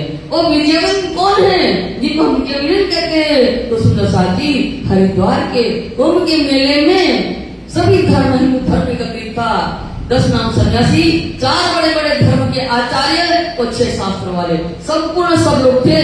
और जब स्वामी जी ने एक ब्रह्म की पहचान करवाई, उनसे कहा जिसको तुम ब्रह्म मानते हो वो तो इच्छा ब्रह्मांड में नष्ट हो जाने वाला है, और पूर्ण ब्रह्म परमात्मा जो अखंड अविनाशी है उनकी पहचान स्वामी जी ने करवाई। तो फिर क्या हुआ? तो सबके बीच में विजय प्राप्त की। स्वामी जी ने विजय प्राप्त की तो सभी धर्म वालों ने क्या किया? स्वामी जी का अभिनंदन किया। तो क्या कहलाया उस दिन हरिद्वार के मेला में? विद्याविनंद बुद्ध निष्कलंक का अवतार, विद्याविनंद बुद्ध जो जागृत बुद्धि के अवतार है, तो स्वामी श्री प्राणनाथ जी विजयाविनंद जाए हुए। कलंक मेट निष्कलंक करे अखंड किया संसार। अखंड किया संसार है, कलंक मेट निष्कलंक किया। तो कलंक क्या था? जो बुद्ध अवतार आए थे 23वां और 24वां कल्कि अवतार, तब जब बुद्ध ने कल्कि पर सवार हुए अर्थात सदगुरु देवचंद जी महाराज इनके हृदय में बैठ गए, तो बुद्ध जो थे वो कल्कि पर जब सवार हुए तारतम और बुद्ध एक हो गया। तो निष्कलंक में निष्कल किया उस बुद्धि जो निष्कलंक बुद्धि है, उसने क्या किया? जो कलंक था उसको निष्कलंक कर। तो कलंक किसको था सुंदर साथ जी? तो धर्म रूपी घोड़ा है। धर्म रूपी घोड़ा के 4 पैर 4 वेद है। उस घोड़ा को आपने देखा होगा, ना देखा हो तो मुझे में जाना, पद्मावतीपुरी धाम 1 पैर उठा है, 3 पैर से वो खड़ा है। तो 3 वेदों का ज्ञान संसार में था, और चौथा वेद जो था अथर्वण वेद के भेद संसार वाले नहीं जानते थे। अथर्वण में कुरान का ही सार भरा हुआ है। तो सुंदर साथ जी जो वेद इसलिए वेद व्यास ने रचना की है, तो वेद व्यास क्या कहलाते हैं? वेद तो 3 का वेदात्रय कहलाते हैं। वेदात्रय 3 वेदों का ज्ञान होने से वेदात्रय कहलाते हैं। अब जो कलंक लगा था पैर ऊपर था, अथर्वण वेद की वेद रहस्य नहीं जानते थे, तो बुद्ध और कल्कि जो निष्कलंक बुद्ध है, जो वो निष्कलंक है, तो उसने क्या किया? उन रहस्य को खोल दिया है। जो अखंड में के भेद थे, जो कुरान के रहस्य कोई नहीं जानते थे, उनको उस निष्कलंक बुद्धि जो स्वामी श्री प्राणनाथ जी हैं, जब बुद्ध अवतार उनके अंदर समाहित हो गए तो जो तारतम के द्वारा बुद्धि निष्कलंक हुई, तो उस जो चौथा पेड़ था उनके रहस्य खोल दिए। तो वो धर्म की घोड़ा है चारों पैरों से खड़ा हो गया। चारों जो कलंक लगा था उस घोड़े को, चौथा पेड़ का ज्ञान नहीं था, उस कलंक को मेट दिया और वो धर्म की घोड़ा खड़ा हो गया। फिर क्या किया? विजय बुद्ध निष्कलंक अवतार ने तारतम रूपी करणवार ले लिया हाथ में और उस घोड़े पर, धर्म रूपी घोड़े पर सवार हो गए। सवार हो गए तो कलयुगी बुद्धि थी संसार के अंदर, उसका हनन कर दिया उस तारतम ज्ञान के द्वारा। और तारतम ज्ञान के द्वारा एक ब्रह्म की पहचान करवा करके अखंड किया संसार, सारे संसार को उस तारतम ज्ञान के द्वारा, उस ब्रह्म ज्ञान के द्वारा सारे संसार को अखंड कर दिया। एक साहेब वेद कते में सब तिनकी लिखी मजबूर, एक साहेब वेद कते में सबकी लिखी मजबूर है। वेदों में लिखा है कि आखिरी परमात्मा एक जो है ब्रह्म, एक ब्रह्म सत्य है, जगत मिथ्या है, एक ब्रह्म की बात वेद भी कहते हैं। उसमें लिखा है कि विजय निष्कलंक अवतार जो है जाहिर हुए, वो कते में भी अल्लाह एक परमात्मा की बात कते ग्रंथ भी करते हैं कि आखिर जमा इमाम मेहदी को आना है। वो कते में भी लिखा है कि तीनों एक परमात्मा की मजकूर माने चर्चा वेद और कते में लिखी है। सो साहेब ने हुक्म जाहिर किया नूर, जाहिर किया नूर, नेक हुक्म शायरी हमारी साक्षी लिखी है वेदों में, एक परमात्मा की पहचान तो कते में भी लिखी है। क्योंकि जन्म निष्कलंक अवतार को आना वेदों में लिखा है और आखिर जो मेहमान की आना, तो नेक हुक्म परमात्मा के हुक्म से वो साक्षियां, शायरी माने साक्षियां जो लिखी है परमात्मा को आने की, तो नेक हुक्म बोली नूर, उस ज्ञान के द्वारा, उस ताकत के ज्ञान के द्वारा वो साक्षियां जो है जो लिखी थी उसको स्पष्ट करके एक परमात्मा की पहचान करवा दी। हके भेजा मोमिन पर पैगंबर जो आखिरी, हक पूर्ण परमात्मा ने भेजा पैगंबर आखिरी। आखिरी पैगंबर कौन है? स्वामी श्री प्राणनाथ जी। पैगंबर किसको कहते हैं? जो परमात्मा का संदेश लाने वाले। तो सब परमात्मा का संदेश लाने वाले तो आखिरी पैगंबर कौन है? स्वामी श्री प्राणनाथ जी। स्वामी श्री प्राणनाथ जी आखिरी पैगंबर, इनके बाद कोई भी अवतार नहीं होना है, वो आखिरी अवतार, 24वां अवतार, 23वां अवतार एक होकर के वो स्वामी श्री प्राणनाथ जी क्या करेंगे? भेजा भगवान को क्या करेंगे? जो लिखी हकीकत कुरान में सो ब्रह्म सृष्टि दिल धरी। अब उसमें कुरान में हमारी सारी हकीकत लिखी है। तो ये आएंगे विजय निष्कलंक अवतार को आखिर जमाने इमाम मेहदी को आना है, परमात्मा की पहचान कुरान में लिखी है। तो कुरान में हमारा संदेश लाए थे, वो संदेश को पढ़ करके कौन दिल में धरेगा? मोमिन का तो संदेश है, ब्रह्मण्य के लिए संदेश आया कुरान के माध्यम से, उनकी अपनी लीला उसमें पढ़ करके वो अपने दिल में धारण करेंगे। आंगुलिया दिल में आवे रूह बीच इंसान, आंगुलिया दिल में रूह आवे बीच इंसान है। उन्होंने किसने? मोहम्मद साहब जो बसरी मोहम्मद है, उन्होंने मोहम्मद विचार किया कि जिसके लिए मैं संदेश लाया हूँ कुरान के माध्यम से, वो कैसे आएंगे? उनके कोई सिंगी लगे रहेंगे। तो आगे बीच इंसान है, मनुष्य के रूप में ही वो ब्रह्म न्याय अवतरित होंगी। एक खेल किया इन वास्ते जाने इनको आवे ईमान, जानो इनको ईमान है। ये खेल माया के संसार किसके लिए बनाया है? हमारे लिए बनाया है। ये ब्रह्मण्यों के लिए ही ये माया के संसार का खेल बनाया है। और कुरान में अपनी हकीकत देख करके जिनके लिए संदेश लाया हूँ, उनके ऊपर किसको ईमान आएगा? इन मोमिनों को ही आएगा। जो ब्रह्म से जीवन का संदेश है उसको पढ़ करके इनको कुरान के प्रति विश्वास उत्पन्न होगा। मोहम्मद हक के नूर से भाई दुनिया मोहम्मद के नूर, मोहम्मद हक के नूर से भाई मोहम्मद दुनिया मोहम्मद नूर है। कौन से मोहम्मद? तो राजी महाराज जो है उनके अंग श्यामा जी, उनके नूर से श्यामा मारणी है। तो हकी मोहम्मद के नूर से मलकी मोहम्मद श्यामा मारणी है। और श्यामा मारणी जो मलकी मोहम्मद है, उनके नूर से सारा संसार बना हुआ है। चाहे कायम दिल को करे ईमान बका मजबूर, चाहे कायम दिल को करे ईमान बका मजबूर। आखिरी मोहम्मद स्वामी श्री प्राणनाथ जी जिसको चाहे उसको अखंड करेंगे, पर कैसे? अखंड बका मजबूर है। बका माने अखंड जो परम धाम है वो पूर्ण में परमात्मा वहां रहते हैं। मजबूर माने चर्चा करेंगे, उस परमात्मा की चर्चा करके और उस परमधाम की चर्चा करके संसार के लोगों को परमात्मा के प्रति विश्वास उत्पन्न करेंगे। और जिसको परमात्मा के ऊपर विश्वास आएगा उस चर्चा को सुन करके, तो उसको वो अखंड करेंगे, चाहे अखंड तीन को करे। तो उनको जिसको भी उस परमात्मा पर विश्वास होगा उनको 8 किस्तों में आखिरी मोहम्मद स्वामी श्री प्राणनाथ जी उनको अखंड कर देंगे। पैगंबर का मुआजिजा देवे सबो ईमान, देवे सबो ईमान, पैगंबर का मुआजिजा। पैगंबर कौन? आखिरी पैगंबर स्वामी श्री प्राणनाथ जी का वही चमत्कार, मुआजिजा माने चमत्कार वही है कि सबको देवे ईमान। सारे संसार के लोगों को एक परमात्मा की पहचान करके उस परमात्मा के प्रति विश्वास उत्पन्न कर दे, वही पैगंबर का मुआजिजा है। एक दीन दुनी कर किए जाए सातों निशाने, वो पैगंबर का मुआजिजा क्या है? स्वामी श्री प्राणनाथ जी का चमत्कार सारे संसार में, दुनिया में सारे संसार में एक दिन माने धर्म, एक ही धर्म स्थापित कर दे। तो कैसे करेंगे? खोले क़यामत सातों निशान। कुरान में लिखा है जब इमाम मेहदी आएंगे, आखिरी जमा इमाम मेहदी कब आएंगे? जब कुरान में बड़े बड़े 7 निशान लिखे हैं ये जाहिर हो जाएंगे, तो हम समझे कि इमाम मेहदी जाहिर हो गए। तो हिंदू धर्म ग्रंथ के अनुसार विजय बुद्ध निष्कलंक अवतार को आना था, वो तो हरिद्वार में जाहिर हो गए। अब कत्ते में लिखा है कि जब ये 7 निशान जाहिर होंगे तो इमाम मेहदी आना है। तो कत्ते को मानने वाले जो हैं वो 7 निशान की प्रतीक्षा कर रहे हैं। ये 7 जो निशान है उसकी व्याख्या सुंदर साथ जी अच्छी प्रकार से मार्फत सागर में लिखी है। ये 7 निशान जब जाहिर कर दिए तो मार्फत का अर्थ होता है पहचान, पूर्ण पहचान परमात्मा की हो गई। हिंदू धर्म के द्वारा तो हो गई।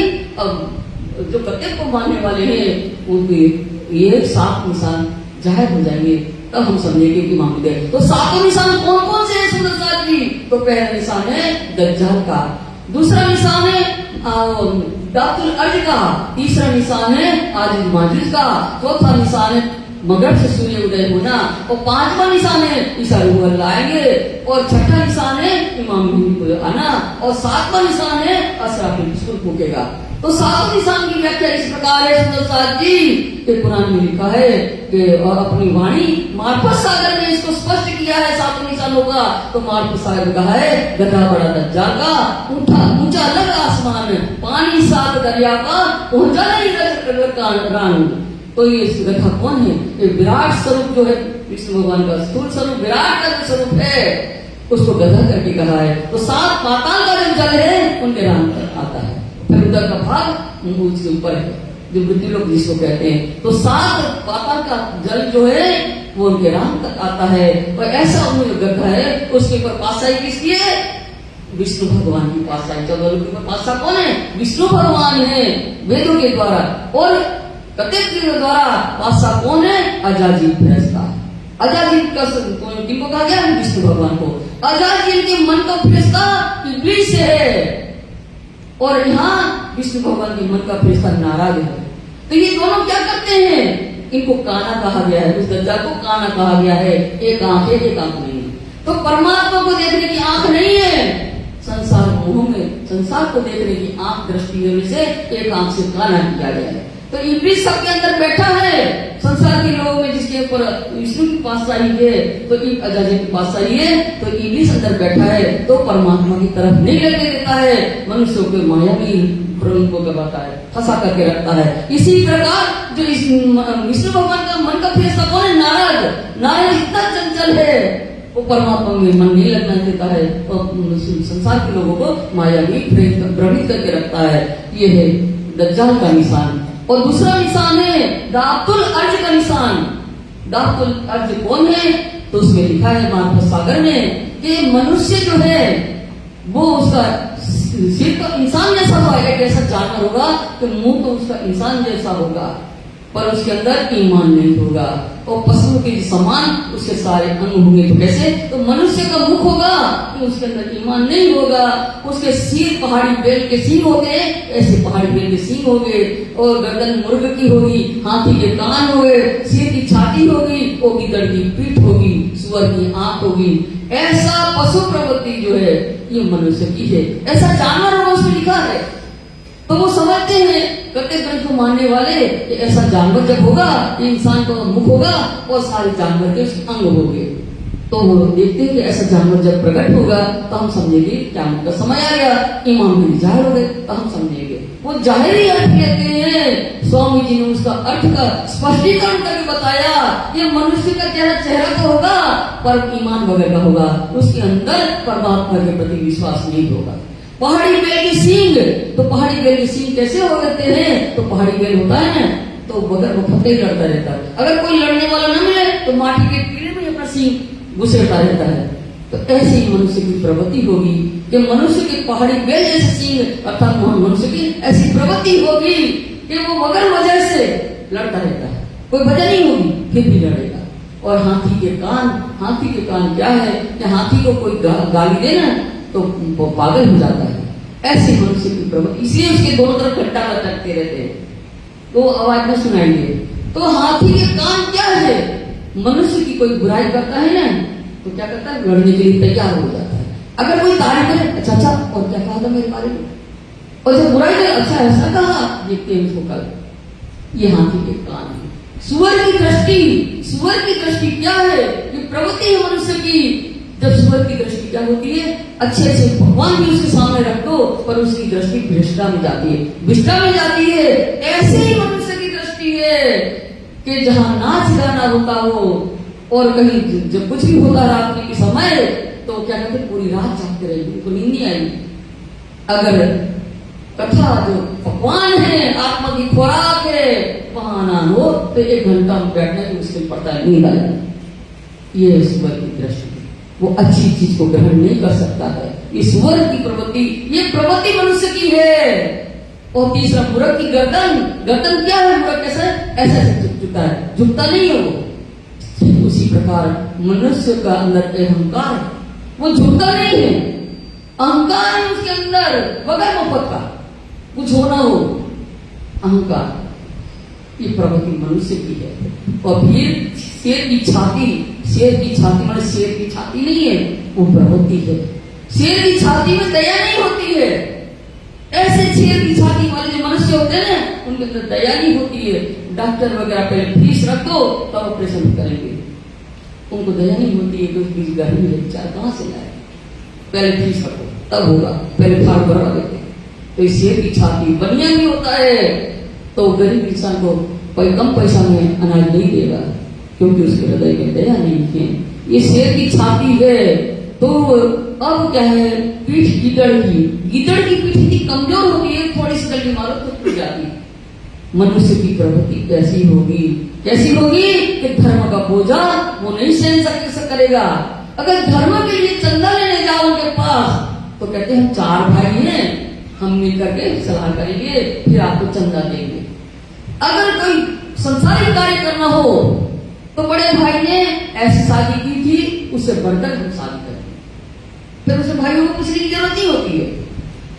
ये है पीठ गिदड़ की, धर्म का बोझा नहीं सह सकता है। माया की संसार में कितना खर्च हो वो करने के लिए तैयार होता है। ये सारी प्रवृत्ति जो है, जो अंग बताए हैं, सबका स्पष्टीकरण करते हुए स्वामी जी ने बता दिया कि ये जो मनुष्य की प्रवृत्तियां हैं, ऐसा कोई जानवर संसार में प्रकट होने वाला नहीं है, इसको जाहिर कर दिया।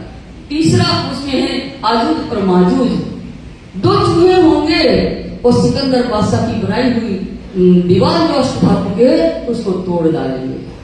स्वामी जी ने कहा कि कोई भी ऐसा सिकंदर बादशाह नहीं हुआ जिसने अष्टधातु की दीवार बनाई हो। और वो क्या करते हैं, उसमें लिखा है कि चूहे जो है दोनों वो अष्टधातु की दीवार को चाटेंगे और वो पतली हो जाएगी तो कहेंगे कि इंशाअल्लाह ताला कहें तो कल हम इस दीवार को तोड़ देंगे। इसका अर्थ वो जाहिर ही लेते हैं। स्वामी जी कहते हैं वो सिकंदर बादशाह कौन है? वो पूर्ण परमात्मा है। उन्होंने मनुष्य शरीर जो है अष्टधातु से निर्मित है, मनुष्य शरीर अष्टधातु से निर्मित है, उसको बनाया किसने? उसी सिकंदर बादशाह जो परमात्मा है। तो अष्टधातु क्या है? तो अस्थियां, मज्जा, मैदा, रक्त, पीठ और त्वचा, ये 8 धातु से निर्मित जो है मनुष्य का तन है, शरीर बना है, उसको बनाने वाला सिकंदर बादशाह है। और 2 चूहे उसमें लिखा है, एक काला चूहा जो है 1 गज लंबा है, और सफेद चूहा 100 गज लंबा है, ऐसा उसमें लिखा है। स्वामी जी ने इसका अर्थ बताया। वो क्या कहते हैं, अष्टधातु की दीवार को चाटते हैं दो चूहे। तो उनके क्या लिखा, सफेद चूहा कौन है, तो दिन है जो 100 गज लंबा है। तो 100 गज क्या है, तो मनुष्य की चित्त वृत्ति दिन में 100 तरफ जाती है, इसलिए 100 गज का लंबा सफेद चूहा दिन है। और रात्रि तो काली है, तो एक काले रंग का चूहा कैसा है, 1 गज का। मनुष्य जब सो जाता है ना तो उसकी चित्तवृत्ति एक तरफ हो जाती है, इसलिए वो 1 गज का लंबा। ये दोनों चूहे क्या करते हैं, अष्टधातु की दीवार को चाटते हैं। तो दिन और रात मनुष्य की आयु को चाटते हैं। मनुष्य दिन भर में जब थक जाता है तो चूहे कहते हैं इंशाल्लाह ताला करेंगे तो ये दीवार को कल तोड़ देंगे। और इनकी 3 फौज है, ये दोनों चूहों की 3 फौज, सुबह तला और साबा, तुला तावा सावा, तुला तावा सावा की 3 फौज है, सवेरे दोपहर और शाम, ये 3 फौज है। 4 लाख कौम है इसकी। तो 4 लाख कौम क्या है, तो मनुष्य दिन भर में 4 लाख बार श्वास देता है। तो इस तरह से कुरान में वर्णन किया है, ये लोग जाहिलियत किए थे। स्वामी जी ने इस अर्थ को स्पष्ट करके समझा दिया कि ऐसा कोई नहीं है, जो है और ये दिन और रात ही है जो मनुष्य की बनाई हुई जो अष्टधातु की दीवार है उसको चाटते हैं। दिन और रात मिलकर के इस मनुष्य की आयु को चाटते हैं। तो ये वो तीसरा और निशान है मगरब से सूर्य उदय होना। मगरब माने पश्चिम से, पश्चिम दिशा से सूर्य का उदय होना लिखा है। और सूर्य कैसा होगा, अंधकार में होगा, उसका प्रकाश नहीं होगा, ऐसा सूर्य। तो स्वामी वो देखते हैं कि देखो तो थोड़ा थोड़ा दब रहा है, अब निकलने वाला है, वो जाहिर अर्थ लेते हैं। स्वामी जी ने कहा कि मगरब माने पश्चिम दिशा से ज्ञान का सूर्य, कौन सा, कुरान का ज्ञान जो है पश्चिम दिशा में जाहिर हो गया। पर शोर शराबों के कारण तुमने उस ज्ञान को नहीं देखा, उस ज्ञान को ढांक दिया, उसको नहीं देखा। वो ज्ञान जो है वो पूर्व दिशा में आ गया। पूर्व दिशा में आ जाने से रुक जा बेटा, नहीं चाहिए। तो वो क्या है कि वो ज्ञान को देख नहीं पाए। हे कते के मानने वालों, आपने उस कुरान की रोशनी को नहीं देखा। वो कुरान की रोशनी पूर्व दिशा में आ गई है। तो पूर्व में बस क्या हुआ, तो ये ज्ञान वहां आ गया कुरान का, उसके रहस्य हम जानते हैं, पूर्व दिशा में रहने वाले। तो ये इसका रहस्य को स्पष्ट कर दिया कि पूर्व से जो पश्चिम में सूर्य उदय आना है वो ज्ञान की सूर्य है, उसकी रोशनी को तुम नहीं देख पाए हो। और फिर क्या है, छठा निशान, 5वां निशान क्या है, ईसा रूह लाएंगे, ईसा रूह लाएंगे और इल्म लुतनी लाएंगे। इल्म माने ज्ञान, लुतनी माने ल माने नहीं, दुनी माने दुनिया में। जो ज्ञान दुनिया में नहीं है वो लुतनी क्या है, तारतम ज्ञान संसार में नहीं है, वो ईसा रूह लाएंगे। और उस ज्ञान को, उस तारतम ज्ञान लुतनी वो किसको देंगे, तो छठा स्वरूप है इमाम मेहदी आएंगे। उस ज्ञान के द्वारा छठे दिन की लीला क्या है, कब्र से मुर्दे उठाएंगे, कब्र से मुर्दे इमाम मेहदी आएंगे। वो कब्र, इस शरीर रूपी कब्र में आत्मा जो है वो लिप्त हो गई, मुर्दे के समान हो गई है। उस मुर्दे के समान जो आत्मा है, तो तारतम ज्ञान के द्वारा इमाम मेहदी कौन सी लीला करेंगे, तो ज्ञान से मुर्दे को उठाने, कब्र से मुर्दे उठाने की लीला, उसको जागृत करेंगे, मुर्दे के समान आत्मा को जागृत कर देंगे। ये छठा निशान है। और 7वां निशान क्या है, असराफिल को आना। असराफिल जागृत बुद्धि का फरिश्ता है सुंदर साहब जी, वो स्वामी जी के हृदय में बैठ करके तारतम ज्ञान की सुर फूकेगा। एक सूर्य उड़ाई के लिए पहला सुर 1735 में हरिद्वार में फूका गया तारतम ज्ञान की। तो बड़े बड़े पहाड़ जो थे ज्ञान के अहंकार को लेकर के बैठे थे बड़े बड़े, उनका ज्ञान हल्का हो गया रुई के माफक, और वो तारतम की जो सुर फूका गया वो सब थोथा ज्ञान उड़ गया। और दूसरा दूर से जो है सूर्य क्या होना, कायमी मुक्ति में संसार को अखंड मुक्ति मिलने वाली दूसरा सूर्य। तो दूसरा सूर्य कब फूका जाएगा, तो असराफिल कुबड़े पीट करके दम साधे खड़ा है कि वो पूर्ण परमात्मा में आदेश दे तो दूसरा सूर्य फूका जाए, जिससे संसार के लोगों को अखंड मुक्ति मिलने वाली है। ये 7 निशान जिसकी व्याख्या इस प्रकार है। और एक प्रकार करके और इमाम मेहदी जाहिर हो गए हैं, ये स्वामी जी ने बता दिया कि आपके कुरान में ये लिखा है ना, इसका आप जाहिर अर्थ ले तो ये इसको क्या है, ये बात नहीं अब ये है। और इमाम मेहदी जाहिर हो गए। तो इस तरह से विजय बुद्ध निष्कर्ष जाहिर हो गए हिंदू की तरफ से। और यहाँ कत्ते ग्रंथ की तरफ से इमाम मेहंदी जाहिर हो गए। तो इमाम मेहंदी और ये दोनों जाहिर हो जाने के बाद क्या हुआ, एक परमात्मा की पहचान हुई सारे संसार को, चाहे हिंदू हो चाहे कत्ते को मानने वाले हो, सबके एक परमात्मा जाहिर हो गए। तो सारे संसार में दुनिया में सारे एक दुनिया में एक दिन एक धर्म की स्थापना होनी है, वो इससे प्रमाणित कर दिया। रूह अल्लाह की आसी खोलने पका द्वार। कुरान में लिखा है अल्लाह आएंगे, सदगुरुदेव जी महाराज का आत्म ज्ञान लेकर के आएंगे, वो ब्रह्मज्ञानियों के लिए परम धाम के द्वार खोल देंगे। अंत समी दसवीं के सब होए 12वीं कार गुजार। तात्म ज्ञान लेके तो 10वीं सदी के अंत में आएंगे, जब 10वीं सदी को पूर्ण होने में 9.25 वर्ष बाकी रह जाएंगे, तब अल्लाह आएंगे तात्म ज्ञान लेकर के। और 12वीं सदी तक क्या होना है, सारे की जागरी ब्रह्मज्ञान की जागरी का कार्य पूर्ण हो जाए। 10वीं ईसा 11वीं इमाम 12वीं सदी जब तमाम तात्म ज्ञान के द्वारा ज्ञान फैलाना है, ब्रह्मज्ञान की जागरी का कार्य पूर्ण हो जाना है। मिलावार मोहन का कहेगा योग संसोए। ब्रह्मज्ञान को जो मिला समूह है उसको कुरान में गाजियों कहा गया, मिसल गाजी कहा गया। मिसल माने जमात, गाजी माने धर्म पर विचार होने वाली जमात, वो ब्रह्म सृष्टि है जिनको मिला समूह कहा गया है ब्रह्मज्ञान का। होवे खिलवत खाना जाहिर बका पहचान सब होए। पहचान सब होए, यही ब्रह्मज्ञान का समूह जो परमधाम से अवतरित हुए हैं, इनके आने से ही खिलवत खाना जाहिर हो जाना है, क्योंकि वहाँ कोई गया नहीं न कोई आया है। तो जी ब्रह्मज्ञान संसार में आई, जो मूल मिलावा खिलवत खाना एक स्थली है, वहाँ की सारी हकीकत और परमधाम की सारी हकीकत इन ब्रह्मज्ञान आने से सारे संसार को विदित हो जाना है। ईश्वरी सृष्टि फरिश्ते कहे सो पहुँचे नूर मकान। ईश्वर सृष्टि वेदों में कहा और फिरिश्ते कुरान में कहा गया है। तो ईश्वरी सृष्टि जो फिरिश्ते कहे गए हैं वो पहुंचे नूर मकान है। नूर मकान क्या है, अक्षरधाम है। अक्षरधाम में ये खेल लेकर के अक्षरधाम पहुंच जाएंगी। और सृष्टि जीव की आम जो पावे आठों भिस्त निदान। और जीव सृष्टि को आंख लग करके कहा गया है कुरान में, वो क्या होगी, इस ज्ञान को प्राप्त करके ब्रह्मज्ञान की सोबत करके 8 भिस्तों में वो कायम मिलेगी। तो 8 भिस्त का वर्णन जो है स्वामी जी ने खुलासा ग्रंथ में स्पष्टीकरण करके बताया। खुलासा ग्रंथ में सुंदर साथ जी, तो 8 भिस्ते कौन है, अक्षर ब्रह्म के 4 अंतःकरण हैं। 4 अंतःकरण सतस्वरूप, केवल ब्रह्म, सबलित ब्रह्म और अव्याकृत ब्रह्म। तो सबलित जो सत्स्वरूप है अक्षर ब्रह्म का, मस्तिष्क का जो स्वरूप है, वहाँ 2 भिस्त हैं।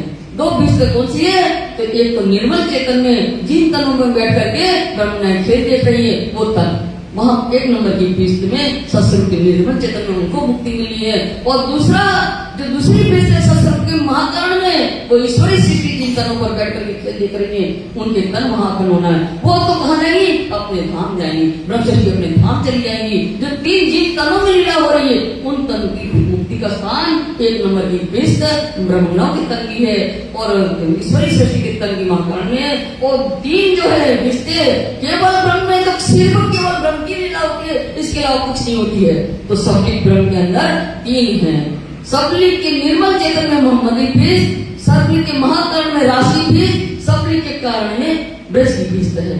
और 3 जो भिस्त है वो यहाँ अव्याकृत के अंतर्गत है। तो अव्याकृत के महाकरण में जो है मलकुती भिस्त है 6ठे नंबर की, और 7वें नंबर की उनके कारण में शरीर में पैगम्बरी भिस्त है 7वीं, और 8वीं उनके स्थूल स्वरूप के अव्याकृत के स्थूल स्वरूप में जो है आंख खलक की भिस्त है। क्या देखिए हम दुनिया की पूर्ण करें, सारे जीवों की मुक्ति का स्थान जो है वो 8वीं भिस्त है अव्याकृत के कारण स्थूल शरीर में। तो ये 4 भिस्त फिर कह दिया खुलासा ग्रंथ में कि 4 भिस्त बन चुकी है और 4 भिस्त बनना अभी बाकी है। तो कौन कौन सी भिस्त बन गई सुंदर साथ जी, तो मोहम्मदी भिस्त बन गई, और राशि भिस्त बन गई, और ब्रज की भिस्त बन गई, और मलकुती भिस्त जो बालकुल का खंड किया था वो भिस्त बन गई।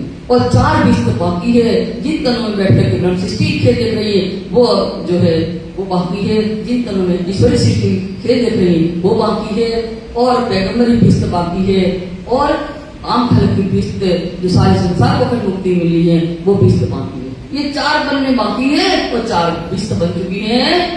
मोमिना रश जीव के बैठे खेल देखा की है, अंगना है धनी की, वो धनी की चरणों में बैठ करके ये हमारे संसार का खेल देख रही है।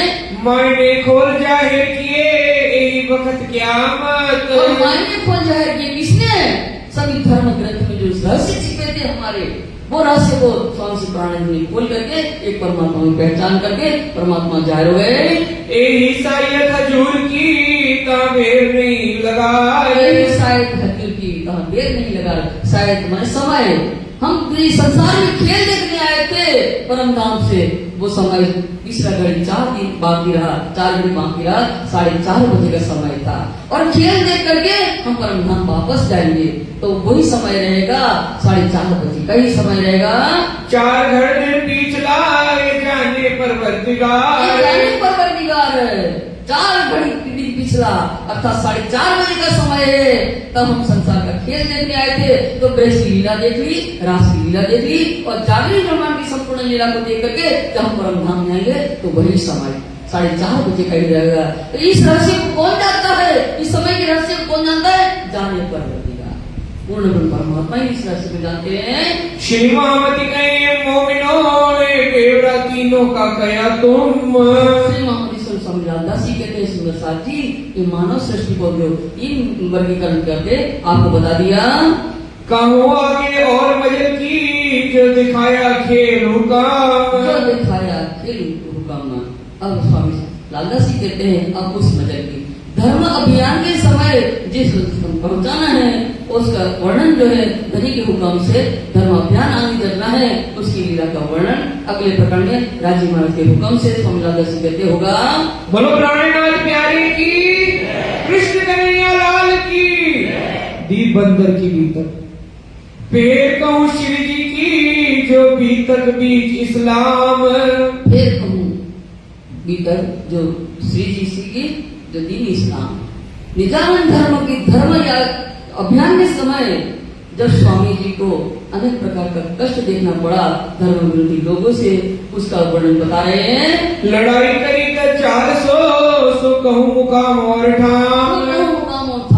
स्वामी लालदासी कहते हैं धर्म अभियान के समय स्वामी श्री प्राणानंद जी ने से जो दज्जाल के स्वरूप धर्म विरोधी लोग हैं उन्हें जो संघर्ष किया उसे संघर्ष करना पड़ा उसका मुकाम कहाँ पर कैसे और कहाँ हुआ उसका वर्णन बता रहे हैं। जब जामा वजीर बिदादरी देख कसाला दुख,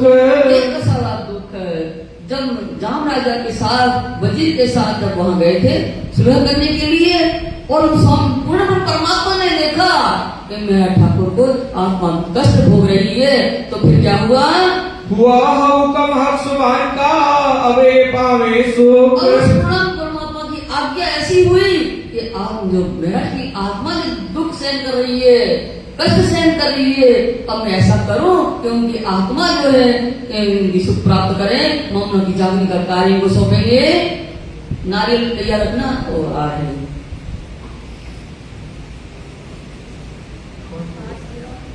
ले लो हाथ में जिसको जिसको पढ़ना। सुंदर साथ जी जयराम भाई के घर स्वामी जी आ रहे हैं और जयराम भाई का जो परिवार है वो परिवार कौन सा है तो उनके अंश जो है जयराम भाई के परिवार में अंश जो है वो टीकम दास और प्रेम बाई हैं।